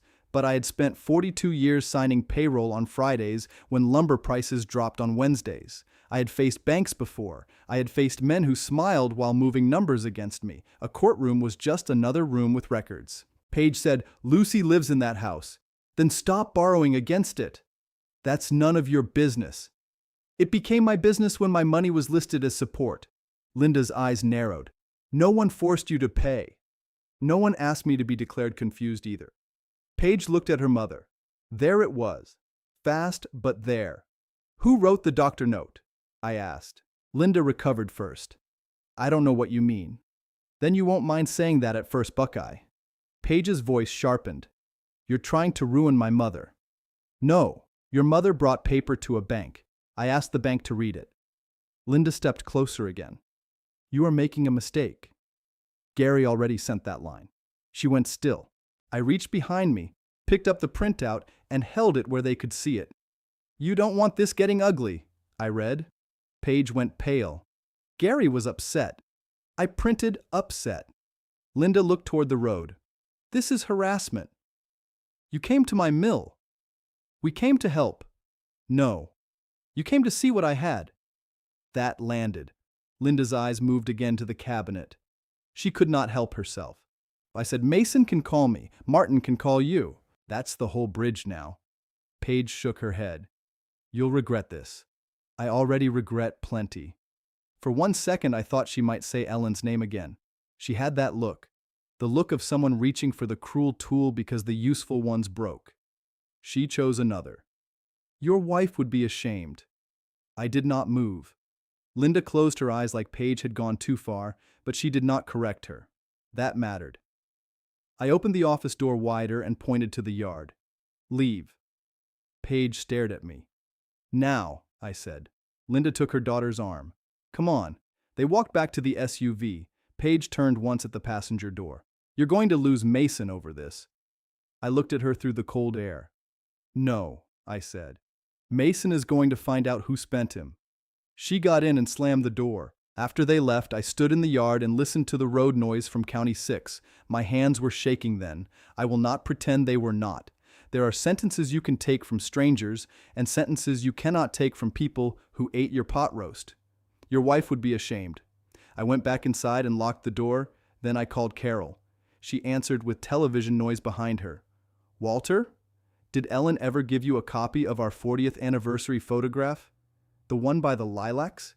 Yes. I have one in the hutch. Why? I had to sit down. Is it framed? No, just the print. Ellen sent it with her Christmas card that year. Can I borrow it? Walter, honey, you can have it. My throat tightened. I'll pay for a copy. Don't insult me. That sounded like Ellen's sister. It helped. Carol lowered the television. What happened? They may have donated mine. Oh, Walter. That was all she said. It was enough. Don't tell the others yet, I said. I won't. And Carol? Yes? If anyone asks whether Ellen wanted me included, what would you say? She did not hesitate. I'd say Ellen set a plate for people who didn't deserve one. I looked at the folder on the desk. Write that down, I said. She understood right away. I'll bring it tomorrow. At 6:11, Mason sent a picture, not of the photograph, of a cardboard box. It sat on a concrete floor. I recognized the basement at Willow Creek from the painted block wall and the sump pump pipe. The box had black marker on the side. Old frames. His text came next. Found the box. The anniversary photo isn't in it. I stared at that picture for a long time. Then another text arrived. There's a donation receipt from Good Shepherd Thrift dated December 18th. December 18th, 6 days before they told me the table was full. A third text came. Paige says it was a mistake. I typed back, bring the receipt. He answered, she took it. Then, after half a minute, he sent one more line. I took a picture first. That was the first plank he laid in the right direction. Send it, I wrote. The receipt image came through crooked and a little blurred. Good Shepherd Community Thrift. Donation received from Paige Keene. 1 box household decor. Picture frames miscellaneous. Estimated donor value $75. $75. Ellen and I had stood in that photo under the lilac she planted with $12 of bulbs from Ashford Feed. I wore the gray suit she said made me look less like I slept in sawdust. She wore a blue dress Mason had picked out because he said it made her eyes bright. $75 for the box, not for her. Nobody could price her. But Paige had tried to clear a hallway and wrote it off like clutter. My phone rang. Mason again. I'm going to the thrift store, he said. Now? Yes? Is Paige going? No. Good. She's furious. That means you found a door. He gave a tired laugh. Maybe. Call me from there. Dad? Yes. I didn't know she did it before Christmas. I wanted to believe him. Wanting is not proof. Then prove what you know now, I said. He stayed quiet for a second. Okay. After we hung up, I took the cedar box from the shelf where I had brought it that morning. I had carried it to the office because leaving it at home felt wrong after Paige's words. I set it on the desk, but I did not open it. The first profitable board I ever milled had come from a cedar log nobody wanted. It was split on one side and stained dark near the heart. I bought it for $8, cut around the bad section, and sold enough closet lining to clear $43 profit. Ellen made me save one board. First profit shouldn't become dust, she had said. Years later, I made the box from that board. Her recipe cards fit inside with a half-inch to spare. She said I overbuilt it. She was right. At 7:03, Mason called from Good Shepherd. They remember it, he said. Who does? A woman named Anita. She said a man bought some frames in a lot on the 20th. Did she get a name? No, cash. Security camera? She said they only keep 7 days. That was a dead end, and he knew it. Then I heard him speak away from the phone. Could you check the back again? A woman answered faintly. Then Mason came back. Dad, there's something else. What? She found the frame tag. I sat forward. What tag? The backing from the frame. The photo got removed. By who? She doesn't know, but the frame sold empty. I looked at the cedar box. Someone had not donated Ellen's photograph by accident. Someone had removed it. Mason, I said, listen carefully. I'm listening. Do not argue with Paige tonight. She lied. Yes. I asked her right before Christmas if she moved it. She said it was in storage. I know. She stood in your kitchen and lied. I know. His voice cracked. Why would she do that? Because a wall with Ellen on it reminded everyone whose roof they were under. Because Linda needed me small. Because Paige needed my money without my name. Because Mason had let comfort turn into obedience until he could not tell the difference. I did not say all that. I said, bring me the receipt and the frame tag. I have them. Come alone. Tonight? Yes. He paused. Paige won't like that. Mason, I stopped organizing my life around what Paige likes. Another pause. Then he said, I'll be there in 40 minutes. I closed the cedar box and put it back in my document case. Before I left the mill, I made one more copy of the Good Shepherd receipt from Mason's text. The image was crooked, but the date was clear. December 18th. That date mattered. It meant Ellen's picture came down before the Christmas lie. Before awkward, before confused, before the table was full. The house had been prepared for my absence before I was told to stay away. At 7:49, Mason pulled into my driveway on Briar Bend Road. He came to the door without a coat zipped, like he had left in a hurry. His hair was flattened on one side. He had a white envelope in his hand. I opened the door. He looked past me at Ellen's chair. Then he looked down. Come in, I said. He stepped inside. For a few seconds, neither of us moved. The house hummed the way old houses do in winter. Furnace, refrigerator, wind at the back door. Mason held out the envelope. Receipt, frame tag. Anita wrote a note too. I took it and set it on the kitchen table. I did not open it yet. Where's Lucy? With Paige. Where's Paige? At home with Linda. Gary? I don't know. That answer sounded different now, not evasive, empty. He sat at the table without being asked. He looked smaller in that chair than he had the night before. I messed up, he said. Yes. He flinched, but he nodded. I kept telling myself it was just keeping peace. Peace with who? He rubbed his face. Paige, Linda, everyone. Not everyone. No. I opened the envelope. The donation receipt was there. So was a torn cardboard backing tag from the frame shop in Toledo, where Ellen had insisted we get proper matting. Cost $112. Paid July 9th, 12 years ago. Anita's note was on Good Shepherd letterhead. Mr. Keene, Mason asked me to write what I recall. A box of frames was donated December 18th by Paige Keene. One large silver frame had no photograph in it, but the backing tag remained. It sold December 20th as an empty frame. I do not know what happened to the photograph. I read it twice, then I passed it to Mason. He read it and put it down like it weighed more than paper. I asked Paige where the photo was, he said. She said she threw it away. The room went very still. I heard myself breathe once. Say that again. She said she threw it away. She said it made the hallway feel sad. Sad. That was the word she chose for the woman who worked beside me until her fingers cramped around a pencil. The woman who packed Mason's lunch with notes until he begged her to stop. The woman who sat up with Lucy when Paige needed sleep and never once asked to be thanked. Mason's eyes were wet. Dad, I'm sorry. Not yet, I said. I know. No, you don't. Sorry starts after repair.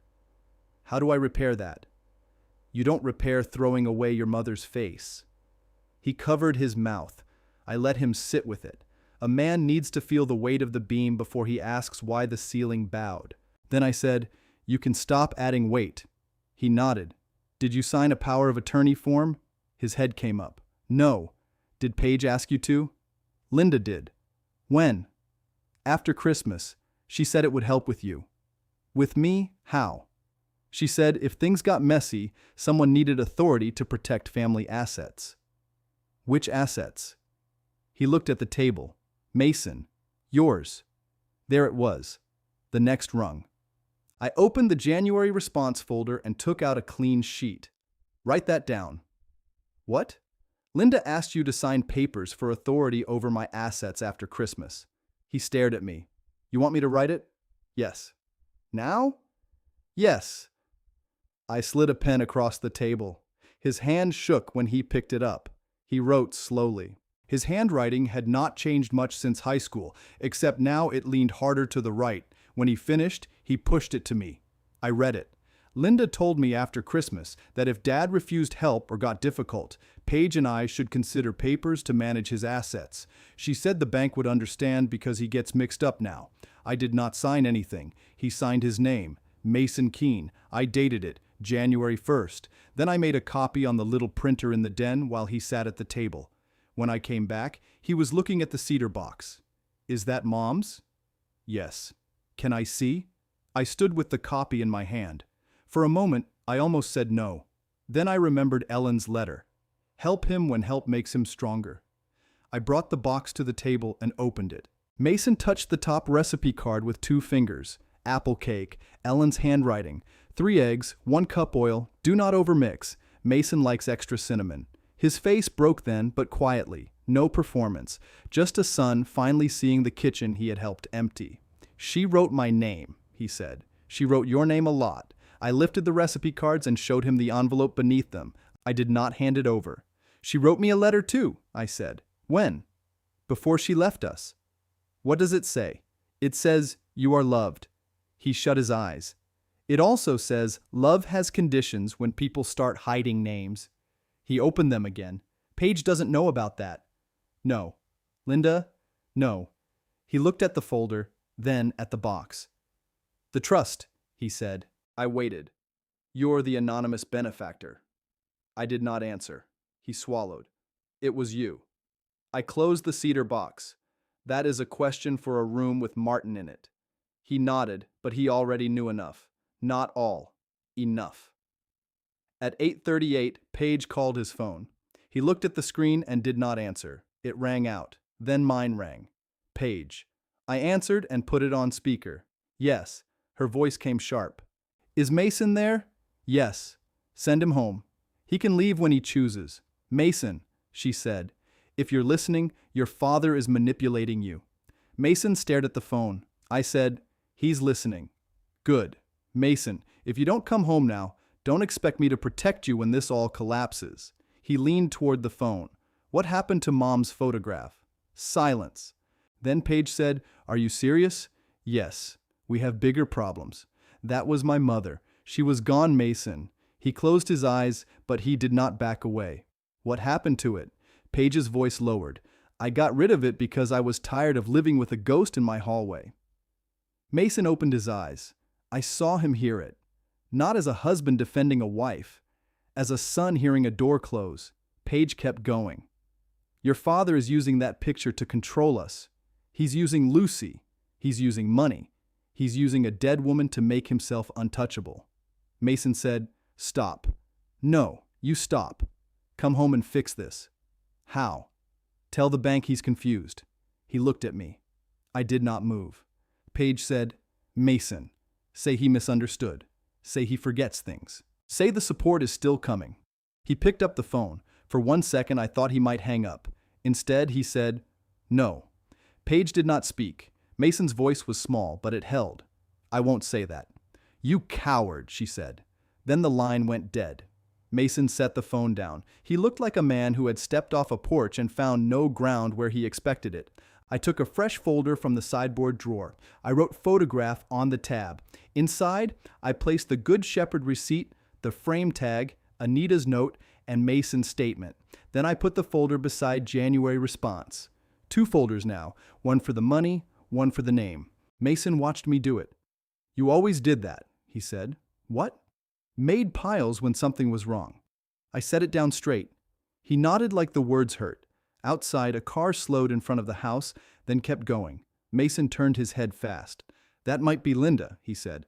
Then she can enjoy Briar Bend from the road. He looked at me. Can I stay here tonight? That question was not simple. A father wants to say yes before the last word leaves the child's mouth. But a grown man running from the house he helped compromise cannot be treated like a boy hiding from thunder. You can sleep in the den, I said. Tonight only. He nodded quickly. Thank you. Tomorrow you call Martin. Okay. And you bring every paper you signed. I don't have all of them. Then get them. Paige won't give them to me. Then you ask the bank. He rubbed his forehead. Dad, I don't know how bad this is. Yes, you do. He looked up. You just don't know the total yet, I said. He sat with that. At 9:12, Martin called. I put him on speaker, too. Mason is here, I said. Martin paused. Hello, Mason. Mason leaned toward the phone. Mr. Hale. You should assume I represent your father only. I understand. Do you? Mason looked at me. I'm starting to. Martin said, Good. Did you sign any statement about Walter's capacity? No. Did you authorize anyone to sign one? No. Did you know a physician note existed? No. Did Paige? Mason looked at the phone. I think so. That is not an answer. Yes, Mason said. She knew. Did Linda? Yes. Martin's voice stayed even. Did either of them ask you to tell First Buckeye that Walter was confused? Mason looked at me. I said nothing. Yes, he said. When? Tonight, on the phone. Was Walter present? Yes. Was the call recorded? I looked at my phone. It had not been. Ohio law sat somewhere in my head, but I had not touched the record button. I had been too busy watching my son choose a floor. No, I said. Martin said, Then Mason will write it now. Mason reached for the pen without being told. That was something. Not enough. Something. He wrote while Martin stayed on the line. The house was quiet except for the scratch of the pen and the furnace kicking on.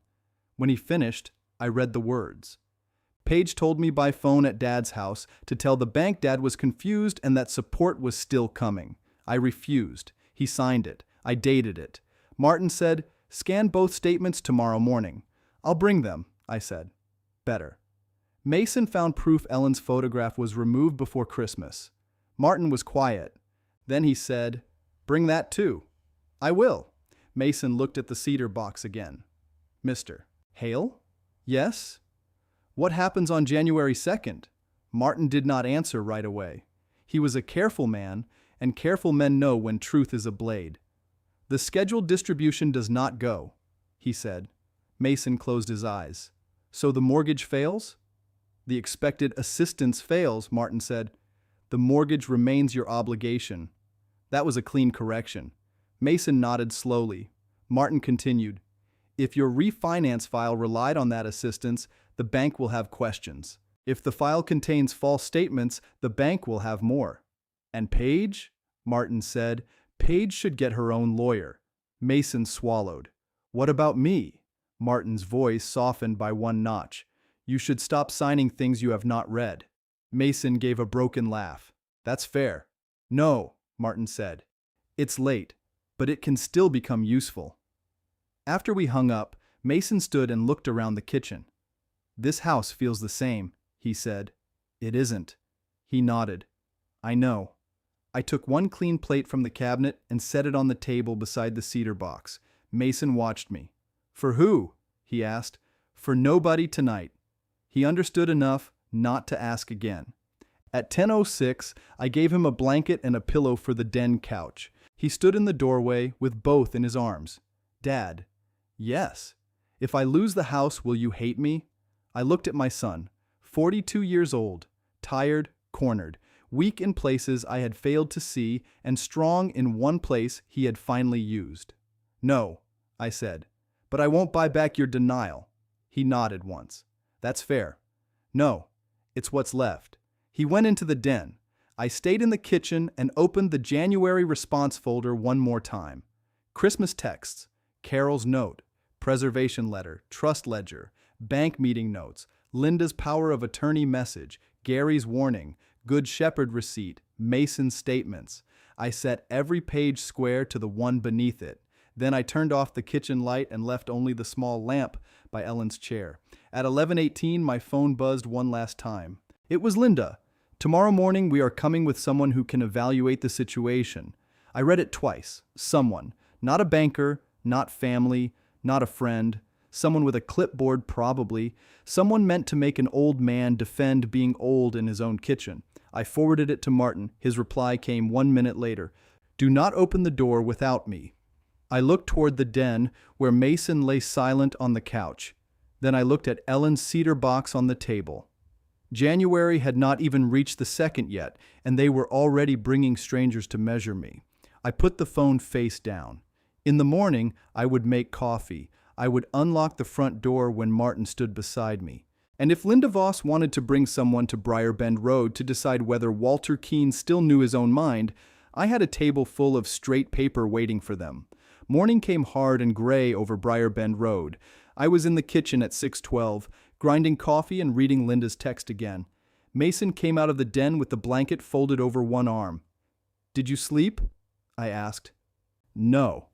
Good. Then you won't waste the morning. He looked at the phone on the table.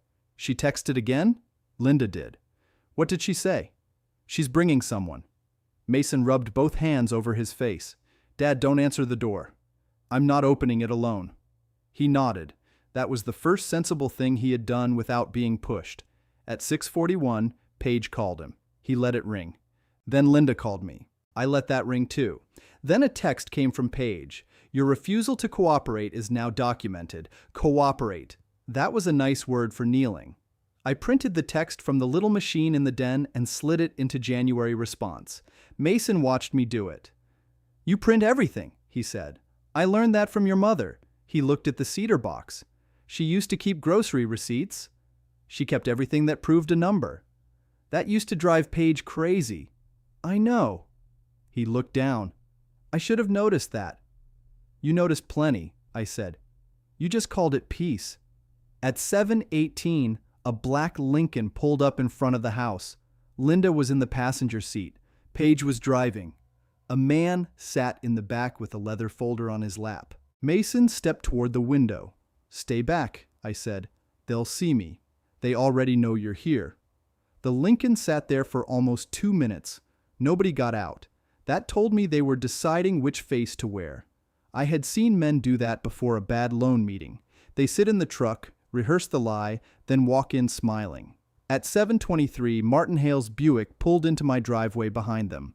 I poured a second cup of coffee. Mason said, Should I hide? No. Dad, you're 42. Stand where the truth can see you. He swallowed and stayed by the table. The doorbell rang. I carried my coffee to the front hall. Martin stood on the porch with his coat buttoned and his briefcase in his left hand. Linda stood beside him, tight-faced. Paige was behind her.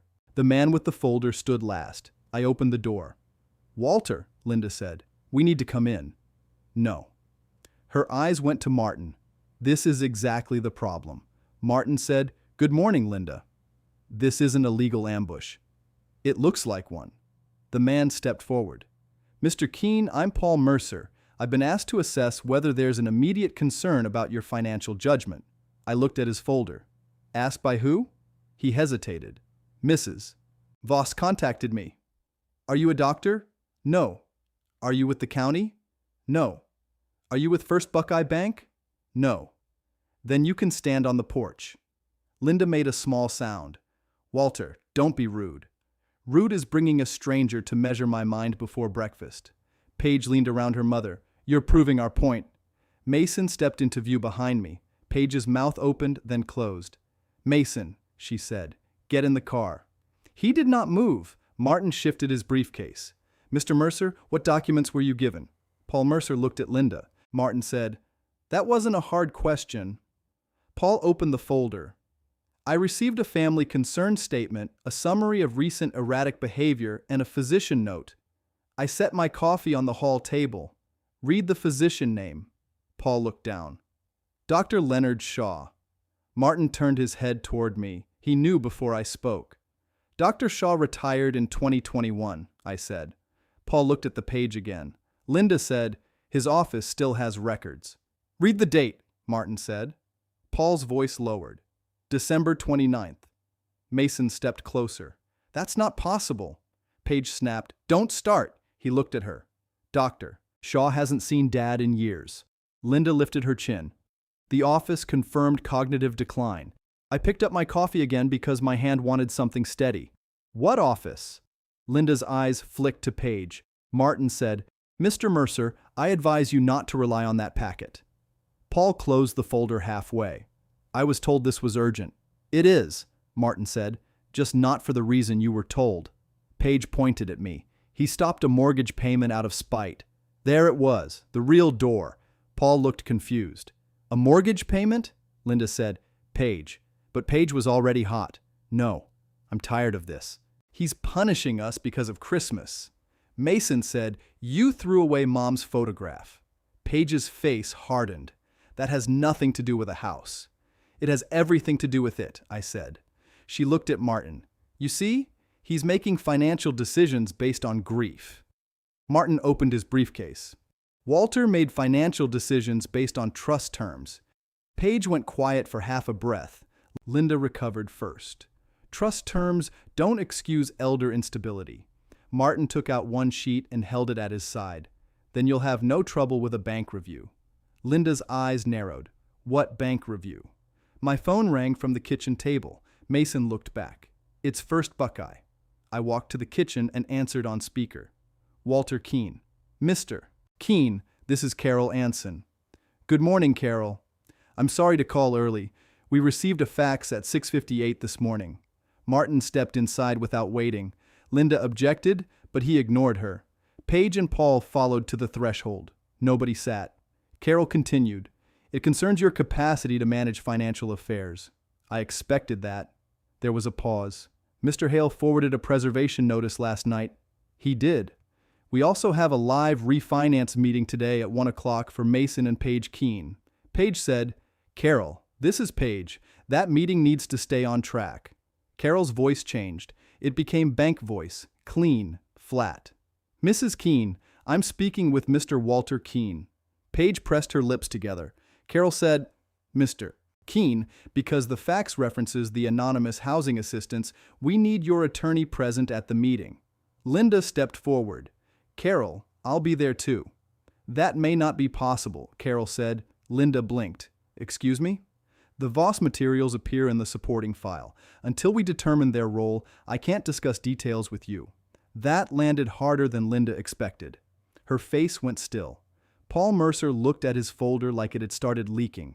Martin said, "Carol, preserve the fax header." "Already done." "And the sender line?" "Linda Voss Realty Group." Mason breathed out once. Linda said, "That's my office fax. Anyone could use it." I looked at her. "At 6:58 in the morning?" She did not answer. Carol said, "Mr. Keene, please bring any trust documents, payment records, and relevant family communications." "I will." "Mason and Page are still expected at 1. Page said, "We'll be there." Mason looked at her. "I'll be there with Dad." Her head turned slowly. "No, you won't." "Yes," he said, "I will." That was another board under his feet. Thin, maybe, but real. Carol ended the call with a careful goodbye. I set the phone down. Nobody moved. Then Paul Mercer opened his folder and removed the top page. "Mr. Hale, I need to make clear I did not create these documents." Martin took it. "Good choice." Linda's voice sharpened. "Paul." He turned to her. "You said doctor. Shaw signed this." "He did." "No," Mason said. "He didn't." Page spun on him. "You don't know that. I know Dad didn't see him." "You don't know everything." "No," Mason said. "That's been the problem." Page's eyes filled, but it was not sadness yet. It was anger looking for a softer coat. I walked to the sideboard and picked up the photograph folder. I did not open it.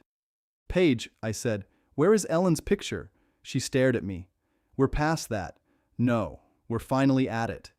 Linda said, "Walter, that picture has become an obsession."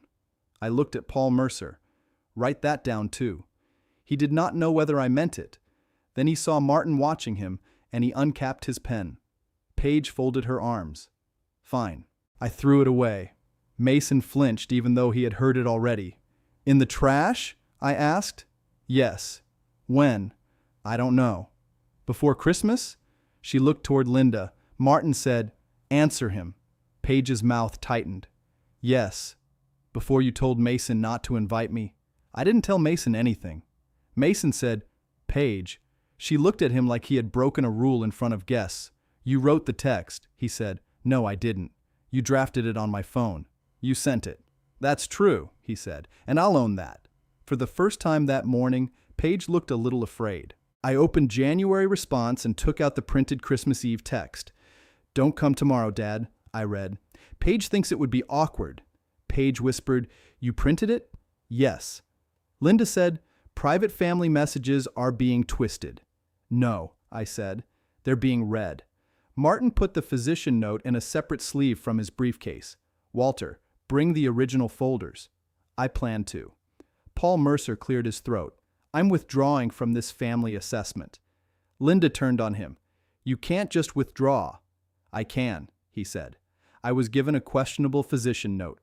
"It's not questionable." He tapped the paper in Martin's hand. "Then it can survive review." Linda's face went red under the powder. "You were retained. And now I'm not." He stepped past Paige toward the door. At the threshold, he looked at me. "Mr. Keene, I apologize for the intrusion." I nodded once. "Next time, call first."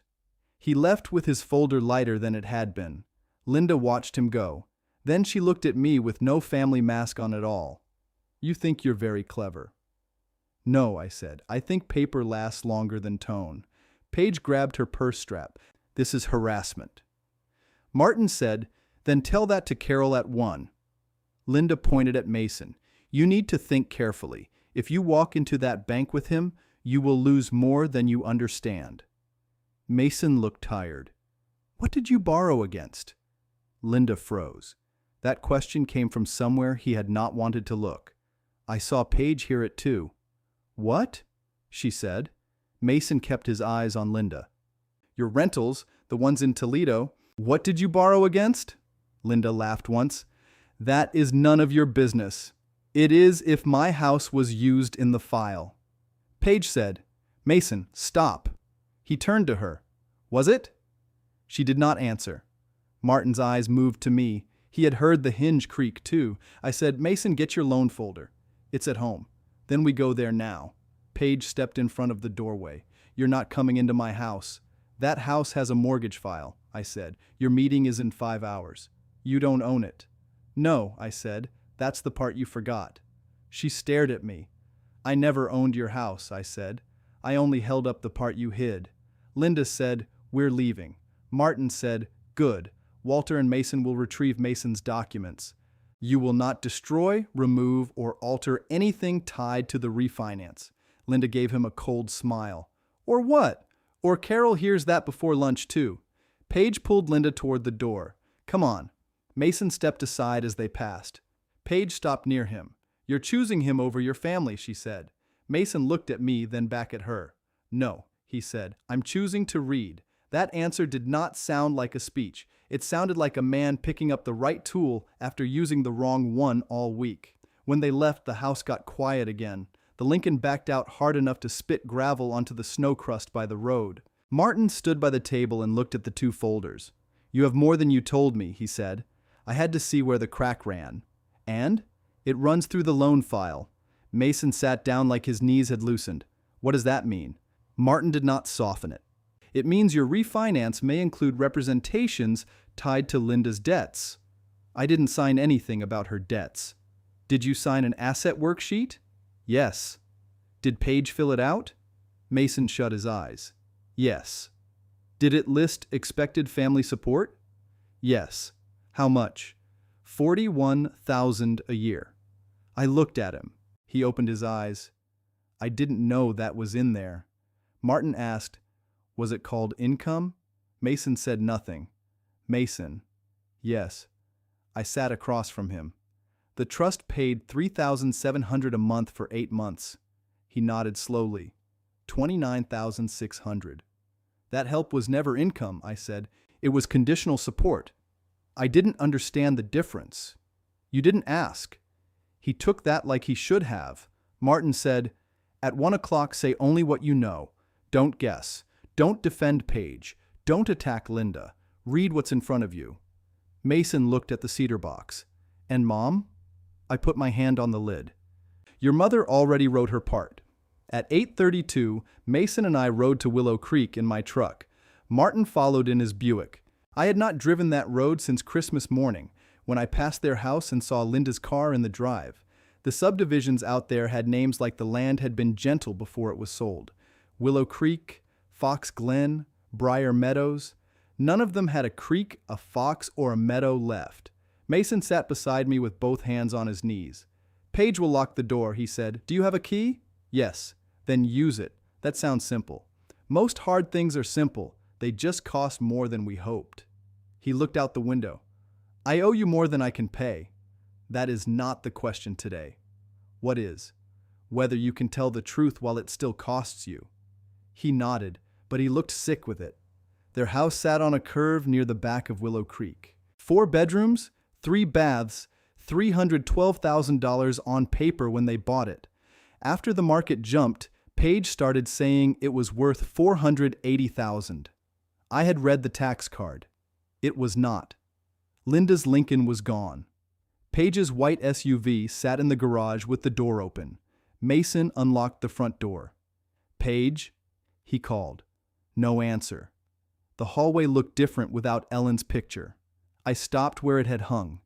There was a pale rectangle on the wall, the kind paint leaves when a thing has been there a long time and then gets removed in a hurry. Mason saw me looking. "I'm sorry," he said. "Get the file." He went to the kitchen desk. I stayed in the hall because I did not trust myself in that house yet. Martin came in behind me and looked at the blank space. "That helps," he said quietly. "What does?" The wall kept its own receipt. Mason returned with a blue accordion folder and a stack of loose papers. "This is everything I found." Martin took the folder to the dining table and opened it. "Sit." Mason sat. I stayed standing. The first pages were normal. Loan estimate, insurance, tax escrow, a projected payment of $2,911. Then Martin reached the income worksheet. His jaw tightened. "What?" Mason asked. Martin turned the page toward him. "Read line 6. Mason leaned forward. "Recurring family housing assistance, $44,400 annually." His voice faded. "That's more than I said," he whispered. I did the arithmetic without touching a pencil. 3,700 times 12. They had annualized the trust help and rounded it into a pillar for the refinance. Martin pointed to another line. "Read the source." Mason swallowed. "Anonymous benefactor, ongoing." "Who wrote that?" "I don't know." "Is that your signature?" Mason looked at the bottom. "Yes." "Did you read this page?" "No." Paige's voice came from the kitchen doorway. "He signed it." We all turned. She stood there with her coat on and her phone in her hand.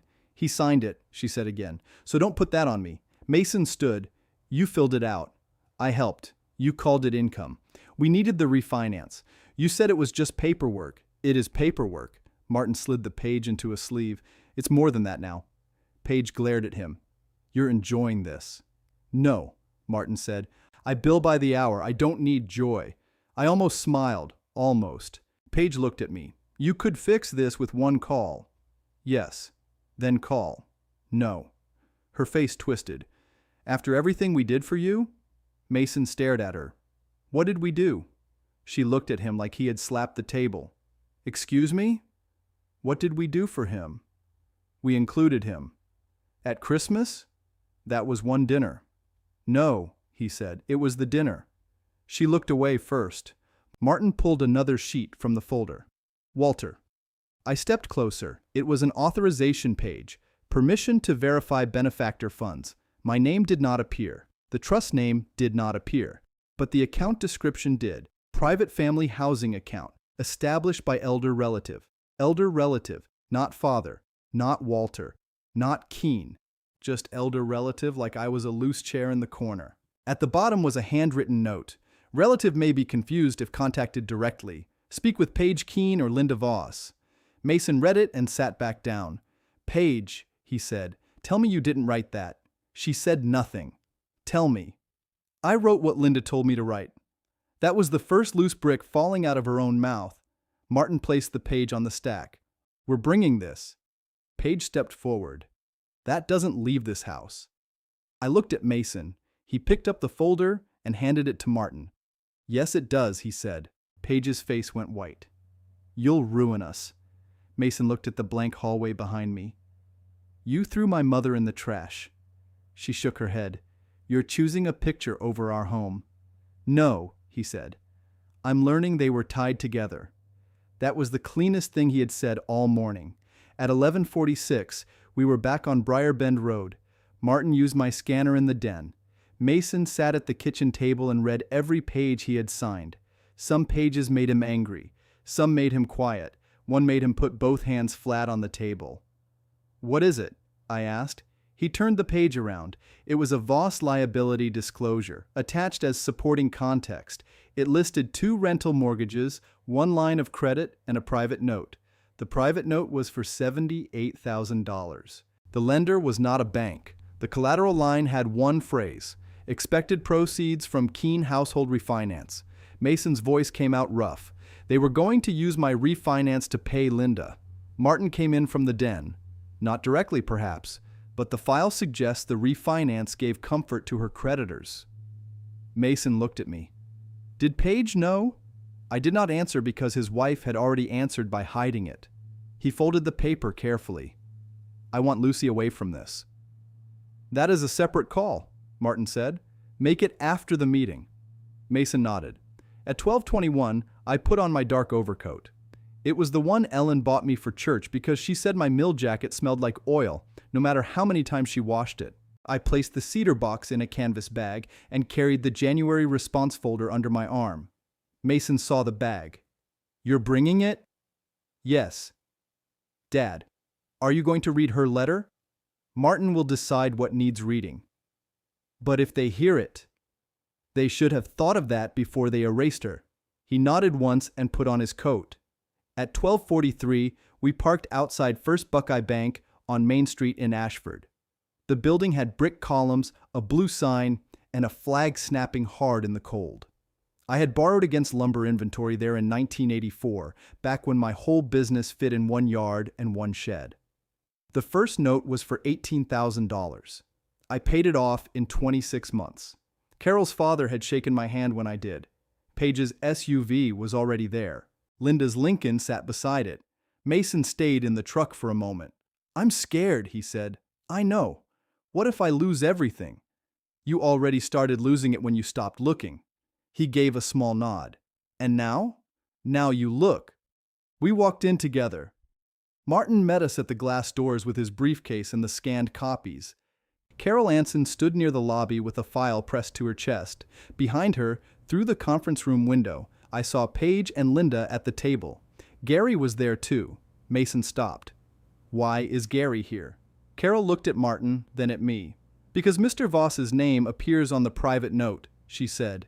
Mason's face changed. "Of course it does." I adjusted the canvas bag in my hand. Inside it, Ellen's cedar box rested against the folder that held the January notice. Wood and paper. That was all I had brought. That was enough. Carol opened the conference room door. Paige looked up first. Linda looked at the bag. Gary looked at the exit. I stepped into the room and took the chair across from them. Martin sat beside me. Mason sat on my other side. Carol closed the door and placed the bank file in the center of the table. "Before we discuss the refinance," she said, "we need to address the failed January assistance." Paige leaned forward. "That failure was caused by Walter." I looked at her. She had finally said my name. "Walter," Paige said again, because she wanted the room to hear how small she could make it. He stopped the payment and then pretended he didn't know why. Carol opened the file and looked at the first page. "Mrs. Keene, we'll go one item at a time." Linda sat back. "That would be useful." Gary said nothing. He had the face of a man who had signed his name too many times and slept too little. Martin placed his briefcase on the table. "Start with the notice." Carol took out the January mortgage notice. It had the bank stamp at the top and the servicing code in the corner. I had seen that code 3 times before breakfast on the day it arrived. Paper has habits. So do people. Carol read, "Scheduled outside assistance was not received for January." Page said, "Exactly." Mason looked down at his hands. Carol continued, "The account description says anonymous benefactor." Linda leaned forward. "That's the issue. Walter has been interfering. He gets mixed up now, and then everybody else pays for it. Mixed up." There it was in the bank room, clean and public. The phrase had traveled from a hallway whisper to a loan file to a physician note. Now it sat under fluorescent lights with Carol Anson holding the paper. I did not answer it. A man does not have to argue with a rotten board. He taps it once and lets the sound tell the story. Martin opened his folder. "Carol, before anyone assigns fault, I need the trust record entered into this meeting file." Page blinked. "Trust record?" Linda said, "No, we're here for a refinance." "That's why it matters," Martin said. Carol looked at him. "Go ahead." Martin slid 1 page forward. "This is the Keene Family Housing Trust Disbursement Summary. It shows 8 payments of $3,700 each." Mason lifted his head. Martin tapped the line with his pen. "Total paid for Mason and Paige Keene's mortgage assistance is $29,600. Page's mouth opened, but no sound came out. Carol took the page and read the header.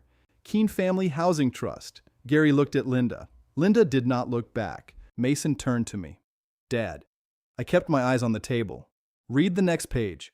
Martin placed the January pause letter beside the summary.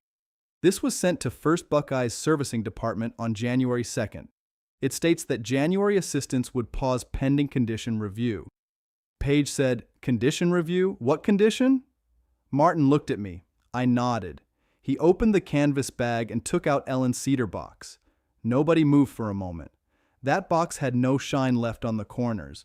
Ellen had rubbed oil into it every spring. She said cedar needed attention if you expected it to hold anything worth keeping. She was right about wood. She was right about most things. Page's voice dropped. "Why did you bring that?" I said, "Because you threw away what belonged with it." Mason shut his eyes. Linda snapped, "This is emotional theater." Martin opened the box. "No, this is a trust instrument." Carol leaned forward. "Mr. Hale?"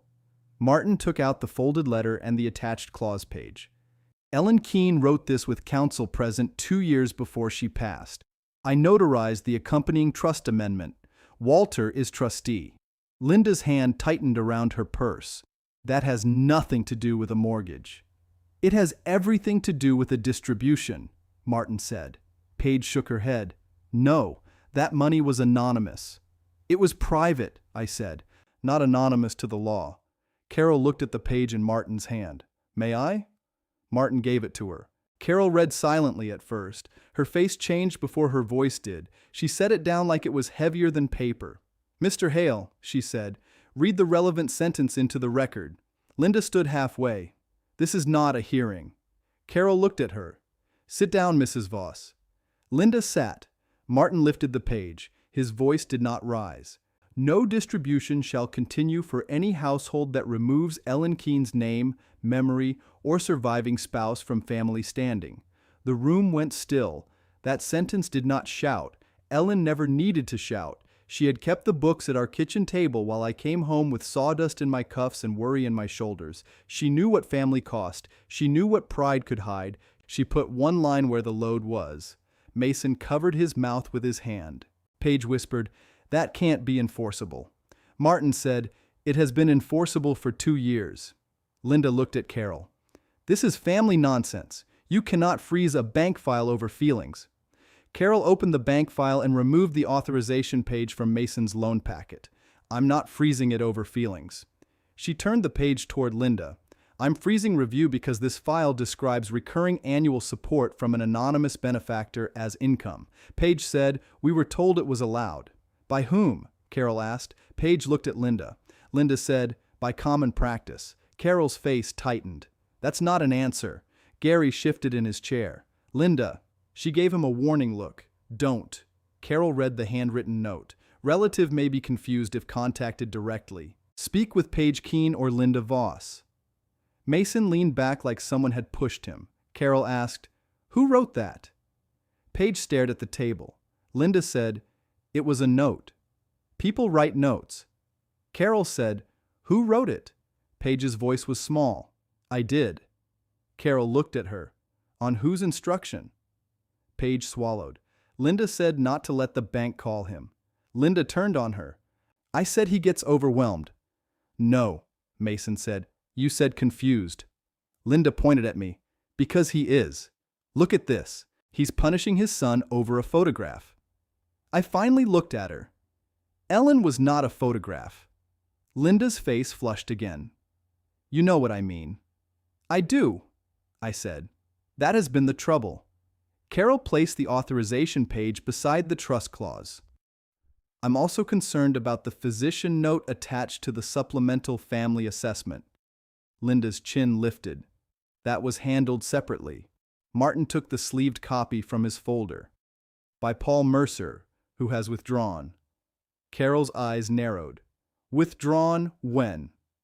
"This morning," Martin said. "After seeing Dr. Shaw's letterhead used without proper basis." Gary's chair creaked. "Linda, what did you do?" Linda snapped.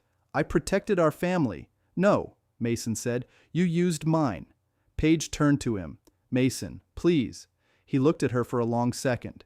"Did you know about the Voss note?" She started crying then, but it came late. "I knew Mom needed help." "Did you know my house was in it?" She wiped her cheek. "It wasn't like that." Carol pulled another document from the Voss packet. "This private note lists expected proceeds from the Keene household refinance." Gary looked at the table. Mason asked him, "Is that your signature?" Gary rubbed both hands over his face. "Yes." Linda said, "Gary." He looked tired when he answered. "It's my signature. The room did not need me for that part." That is the thing about a structure with bad posts. Once the first one gives, the load starts talking. Carol closed the Voss packet. "First Buckeye cannot proceed today." Paige's head jerked up. "What does that mean?" "It means the refinance is suspended pending review." Linda said, "You can't do that." "I can," Carol said, "and I am." Gary whispered, "The note comes due Friday." Mason looked at him. "Friday?" Paige said, "We were going to handle it." "How?" Mason asked. She looked at Linda again. That look told him more than any answer. Martin placed the January notice in front of Paige. "This is why the payment went quiet. The trust condition was not met." Paige pushed it away. "He did this to hurt us." "No," I said. She glared at me. "Then why?" I took the Christmas Eve text from my folder and set it beside the notice. The words looked smaller on paper than they had looked on my phone. "Don't come tomorrow, Dad," I read. "Paige thinks it would be awkward." Mason's face folded. Paige whispered, "You already read that." "I know," I said. "Now the bank has too." Linda said, "That was private." "So was the money," I said. Carol did not interrupt. I turned the page and placed Paige's message underneath. "The table is full," I read. "It would be better if you didn't make this awkward." Paige covered her eyes. I looked at her, then at the loan file, then at the cedar box. "You told me the table was full," I said, "so I stopped paying for the chairs." Nobody spoke. That was the title turning over in the room, though nobody would have called it that. Christmas had been their stage. January became mine. I had not built it. I had just refused to keep bracing it. Carol picked up the phone on the conference table. "Denise, please mark the Keene refinance as suspended. Add internal review." "Yes." "Supporting documentation concern. Also flag the Voss note attachments for compliance." Linda stood. "I want your supervisor." Carol said, "He'll be copied." "I'm a client here." "You're listed as a third-party attachment," Carol said. Gary made a weak sound that was almost a laugh. It did not last.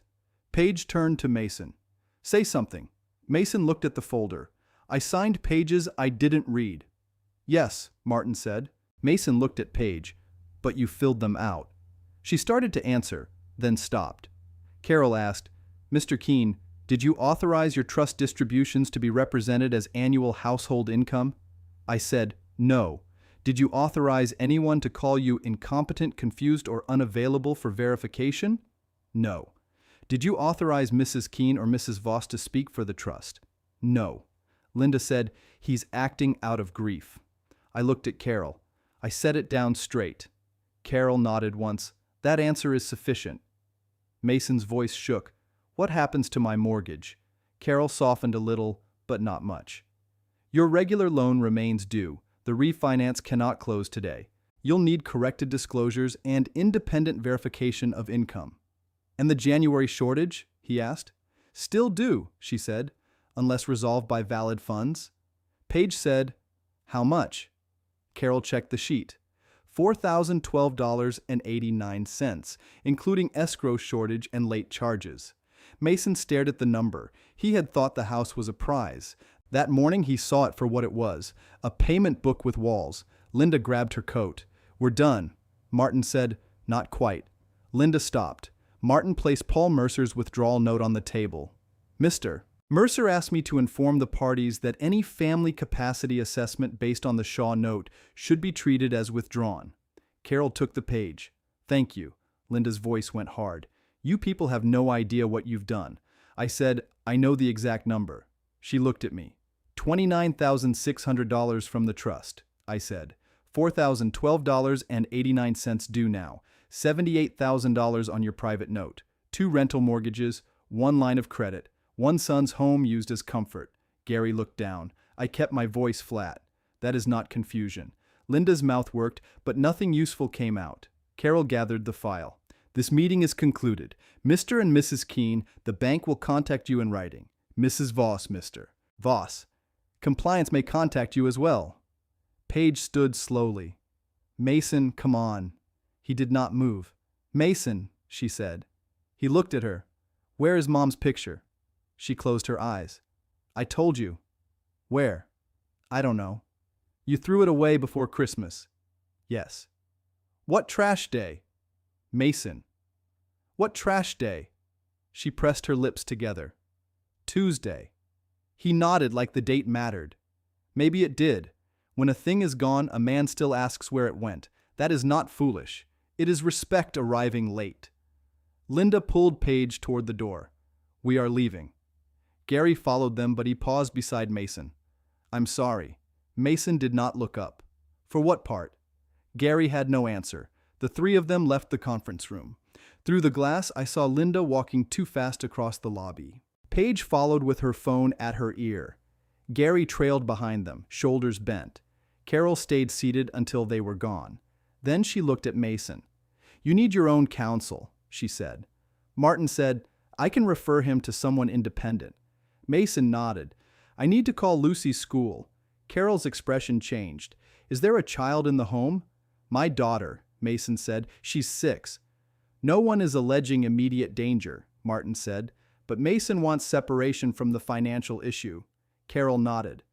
"Do it calmly. Keep it factual." Mason stood, then sat again. His legs had not decided what kind of day this was. I put Ellen's letter back in the cedar box. My hands were steady. That surprised me.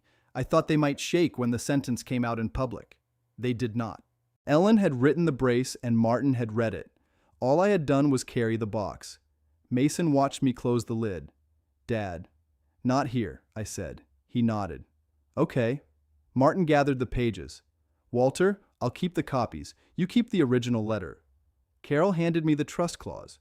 "Mr. Keene, I'm sorry this happened in our file." I said, "Paper shows what people ask it to hide." She gave a tired smile. "It does." We walked out through the lobby. The teller line had gone quiet in that way. Small towns go quiet when everyone pretends they did not hear anything. Ashford is not Toledo. A raised voice at First Buckeye reaches the barber by 3 o'clock. Outside, the cold hit Mason hard. He stopped by my truck and leaned both hands on the hood. "I did this," he said. "You signed it," I said. He nodded. "That's fair." "It's not all the same thing." "No," he said, "but it's enough." Martin stood beside his Buick. "Mason, call Lucy's school now. Then call the referral I send you. Do not go back to Willow Creek alone if Paige is there with Linda." Mason took out his phone. His fingers hovered over the screen. I asked, "What are you telling them?" "That I'm picking Lucy up," he said. "That she'll stay with me at a hotel tonight." "You have money?" He looked embarrassed. Not enough. I reached into my coat and took out my wallet. Then I stopped. Money had been my old habit with him. A crack appeared, and I filled it. A bill came, and I paid it. A silence opened, and I laid cash across it. That was how a father could confuse help with repair. I put the wallet back. "Martin," I said, "is the Ashford Motor Lodge still owned by the Marlowe family?" "Yes." I looked at Mason. "I'll call Dan Marlowe and reserve 2 nights in my name, room only, no cash." Mason swallowed. "Thank you." "Don't thank me yet. You'll sign an agreement before I pay." "What agreement?" "That you hire your own attorney, read every page before signing, and keep Lucy out of Linda's debt." He nodded fast. "Yes. And one more thing." He looked at me. "You do not move back into that house because you feel guilty before you understand what you're guilty for." His eyes filled. "Okay." I called Dan Marlowe from the truck.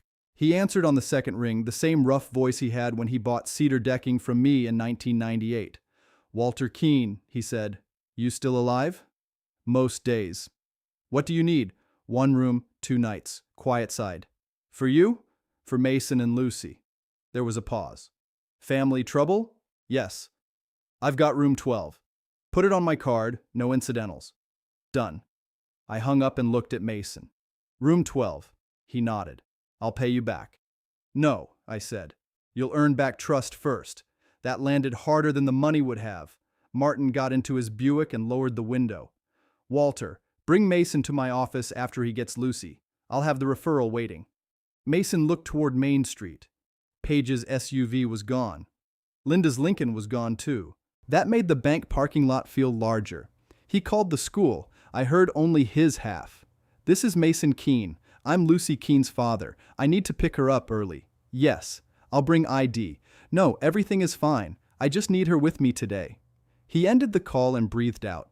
"Dad," he said, "Paige is going to say I kidnapped my own daughter." "Then we set it down straight," I said. He almost laughed, but he could not get there. At Ashford Elementary, the office smelled like floor wax and wet mittens. Mason went in alone because he needed to do at least one hard thing without me standing beside him. I waited in the truck with the heater running and the cedar box on the seat. 10 minutes later, he came out holding Lucy's backpack. Lucy walked beside him in a purple coat, swinging her lunch bag. She saw my truck and smiled before she remembered something had changed.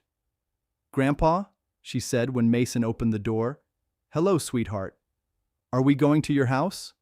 Mason looked at me. I said, "Not today. You and your dad are going to the motor lodge for a little bit." She frowned. "Like vacation?" Mason buckled her in. "Kind of." "Is Mom coming?" His hand paused on the seatbelt. "Not right now." Lucy looked at me again. Children can hear the nail bend before adults admit it. "Did I do something?" she asked. Mason crouched beside the open door. "No, you did nothing." "Then why are you sad?" He looked at the pavement. "Because I made some grown-up mistakes." She thought about that. "Do you have to say sorry?" "Yes," he said, "more than once." That was the first honest answer I heard him give his daughter. It did not fix anything. It did put one board in the right place. We drove to the Ashford Motor Lodge in 2 vehicles, Mason following me in his sedan after he picked it up from the bank lot. Dan Marlowe gave me the key card through the office window. He did not ask questions with Lucy standing there, which is one reason I still liked him. Room 12 had 2 beds, a small table, and a view of the back fence. It was clean enough. Lucy set her backpack on the bed near the heater. "Can Grandpa stay?" she asked. Mason looked at me like he wanted the same thing and hated needing it. "For a little while," I said. He sat at the table and put both hands around his phone. "Paige has called 9 times. "Text her," I said. No calls. "What do I say?" "The truth. Short." He typed while speaking the words. "Lucy is safe with me. We are at the Ashford Motor Lodge. I'm arranging counsel. We can discuss parenting calmly in writing." I nodded. "Send it." He did. The reply came before he set the phone down. He read it silently. His face hardened. "What?" I asked. "She says I'm unstable." Lucy looked up. Mason lowered his voice. "Sorry." I held out my hand. He gave me the phone. Paige had written, "You're acting unstable like your father. Bring Lucy home before this gets worse." I handed it back. "Save it." He did. Then another text came from Linda. Mason read it and looked sick. "Read it," I said. He shook his head. "Not in front of Lucy." I looked at my granddaughter. "Lucy, go wash your hands and check if that bathroom has the tiny soaps." She went because tiny soaps still mattered at 6 years old. Mason turned the phone toward me. Linda had written, "Your father has poisoned you. The bank knows he is not reliable. Do not ruin your mother's name over a dead woman's picture." I felt something move through me then, but it did not reach my hands. Mason whispered, "I'm sorry." I looked at the bathroom door. "Send it to Martin." He did. Then he put the phone face down and covered his eyes. "She was my mother. Yes. I let them make her a problem. Yes." He lowered his hands. "How do I fix that?" "You don't fix it in one sentence." "I know. You start by not lying about it." He nodded. "I can do that." Lucy came out holding 2 wrapped soaps. "There are 2. Mason wiped his face quickly. "Good." She handed one to me. "For your house." I took it. "Thank you." It was a little white bar with blue letters on the wrapper, worth maybe 40 cents. I put it in my coat pocket like it was a banknote. Mason's phone rang again. Paige. He let it ring. Lucy climbed onto the bed and opened her backpack. "Can I draw?" Mason said, "Yes." She took out crayons and a folded sheet from school. The room settled into the sound of wax on paper. You have to understand, after a bank room goes loud, a child coloring can sound like mercy. Martin called at 3:18. "I have Catherine Bell available at 4, he said. "Family law and financial separation. She'll meet Mason at my office." "I'll bring him." "And Walter?" "Yes." Carol sent formal suspension notice. Compliance is opening review. "Good." Linda called my office. "What did she say?" "That you ambushed the family with a dead woman's paper." I looked at the cedar box on the motel table. She always did hate accurate nouns. Martin paused. "Bring the box home after my office. Don't carry it into every fight." He was right. A man can turn a sacred thing into a tool if he is not careful. "I will," I said. At 4, Mason met Catherine Bell in Martin's conference room. I waited in the lobby with Lucy. She sat beside me and drew a house with a red door, a tall tree, and 3 stick people. Then she stopped and added a 4th person near the side. "Who's that?" I asked. "That's Grandma Ellen." I could not speak right away. Lucy colored Ellen's dress yellow. Dad says she liked yellow. She did. Mom said old pictures make people sad. They can. "Do they make you sad?" "Yes," I said. "But not only sad." Lucy nodded like that made sense to her. When Mason came out, his face looked worn but clearer. Catherine followed him and spoke to me in the hall. "He needs independent financial counsel too," she said. "But first he needs access to his loan records, tax returns, and any communications with Linda Voss about the refinance." Mason said, "Paige has most of it." Catherine nodded. "Then we request it formally. Tonight, don't argue. Don't go retrieve property. Don't sign anything." Mason looked at me. "I can do that." Catherine looked at him. "You'll also need to decide whether you are alleging coercion or misrepresentation." He swallowed. "I need to read first." "That's the best answer," she said. On the way back to the motel, Lucy fell asleep in Mason's back seat. I followed them until he pulled into the lot. He got out quietly and came to my window. "I'm staying here tonight," he said. "I know." "Will you be all right alone?" That question did something to me. He had not asked it in a long time. "Yes," I said. He nodded. "Dad." I waited. "I don't deserve to come home." "No," I said. "Not yet." He took that without flinching. "But you can come to the porch tomorrow morning," I said. 9 o'clock. Alone. We'll talk there." His eyes filled again. "Okay." "Bring every bank password you have." He almost smiled. "That sounds like you." It should. I drove back to Briar Bend Road with Ellen's cedar box on the passenger seat. The January light was leaving the fields. I passed Keene Timber and Supply on the edge of Ashford, the yard I had sold for $1,900,000, when my knees finally admitted the truth. The sign still had my name, though the new owner had painted it blue. I did not feel proud when I passed it. I felt measured. 42 years of work had bought that yard, the house on Briar Bend, the 12 acres behind it, 3 rental sheds, and the trust that had quietly carried my son's roof. It had also bought me the right to stop being called confused by people who needed my signature more than they needed my company. When I pulled into my driveway, the house was dark except for the kitchen light I had left on. I carried the cedar box inside and set it on the kitchen table. For the first time since Christmas Eve, I opened the cupboard and took down 2 plates. Then I put one back. Not yet. I set one clean plate beside the cedar box and stood there with my hand on the chair Ellen used to sit in. The phone rang. I expected Mason. It was Paige. I let it ring twice, then answered. "Walter," she said. There it was again, but it had lost its polish. "Yes. We need to talk. Then talk." She breathed hard into the phone. "Linda says the bank is overreacting." She would. "She says you can still undo this." "No." "You're really going to let us lose the house?" I looked at the plate on the table. "I never owned that house." "You know what I mean." "I do." There was a pause. Then her voice changed. It got small in a way I did not trust yet. "Mason took Lucy." Mason picked up his daughter. "He had no right. He has every right a father has." "You're coaching him." "I'm making him read." She hated that. I could hear it. "You always thought I wasn't good enough," she said. "No," I said. "I thought you were expensive." She made a sound like I had slapped her, though I had not moved from my kitchen. "I loved Mason," she said. "Maybe." "That's cruel." "That's honest." She went quiet. I said, "Where is Ellen's picture?" "I told you to. Tell me again." I threw it out. "Which bin?" "What? Kitchen, garage, outside bin, or the Willow Creek community dumpster?" She did not answer. "Paige." "Garage," she said. "Then outside." "What frame?" "The wooden one." "Walnut." "Fine. Walnut." "Did it break?" "No." "Then why throw it out?" Her voice cracked. "Because every time people came over, they asked about her, and then they asked about you, and Linda said we needed our own house to feel like ours. There it was, not enough, but true." "You could have moved the picture," I said.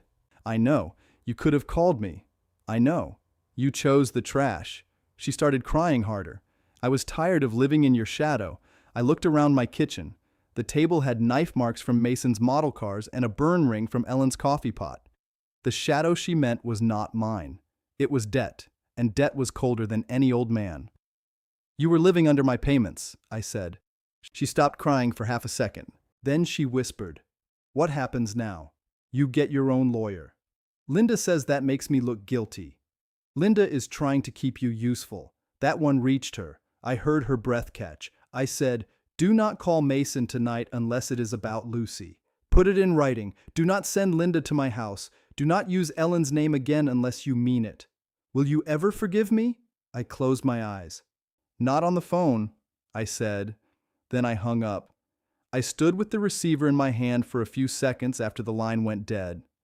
The kitchen clock ticked above the stove. The plate stayed on the table.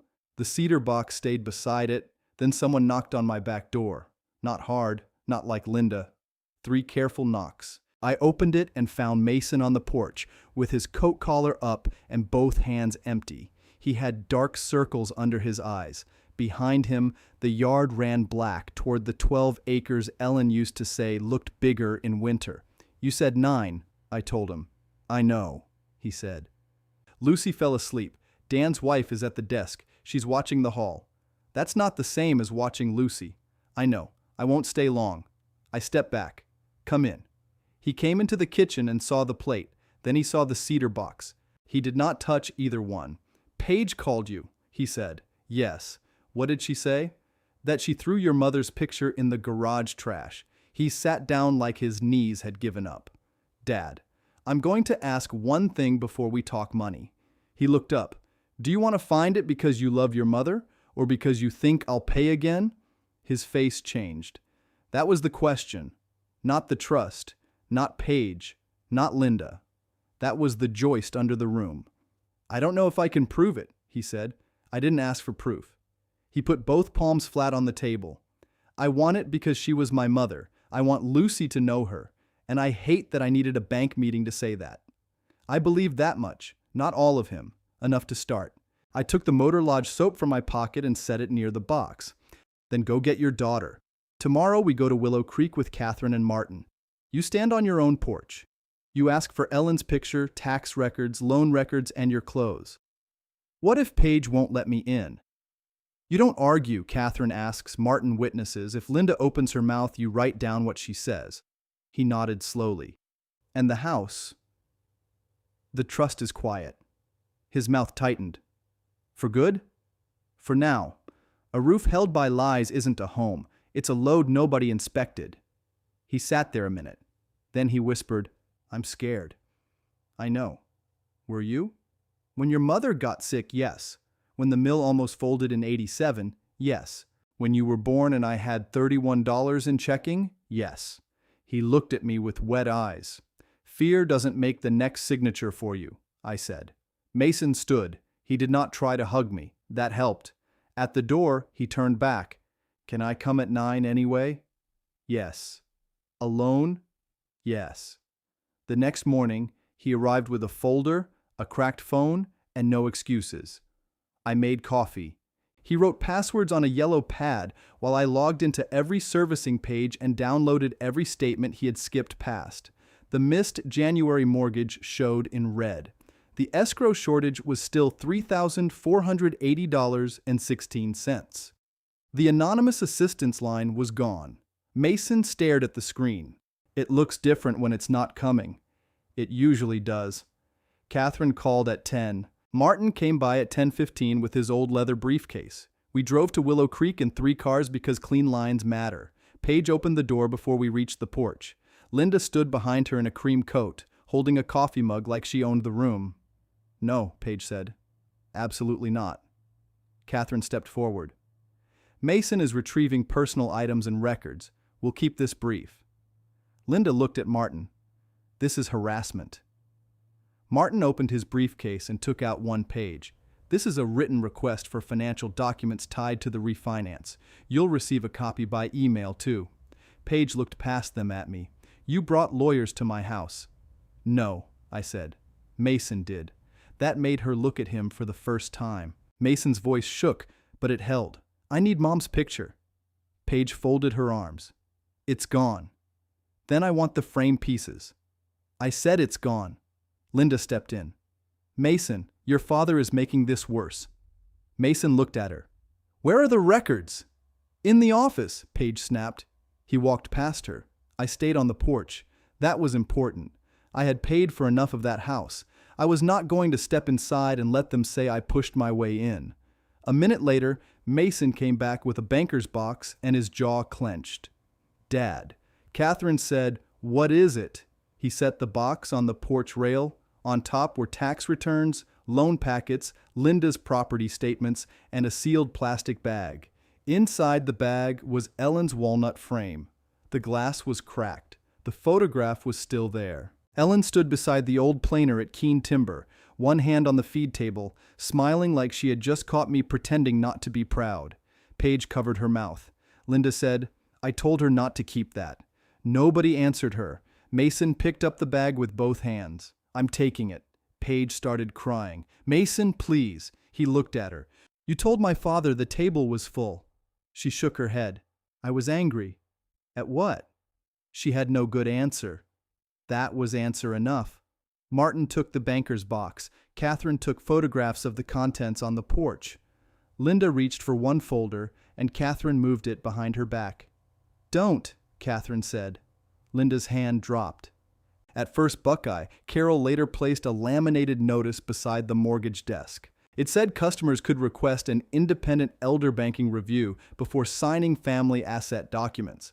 I saw her walk a woman named Ruth Delaney into Martin's office with her nephew waiting outside.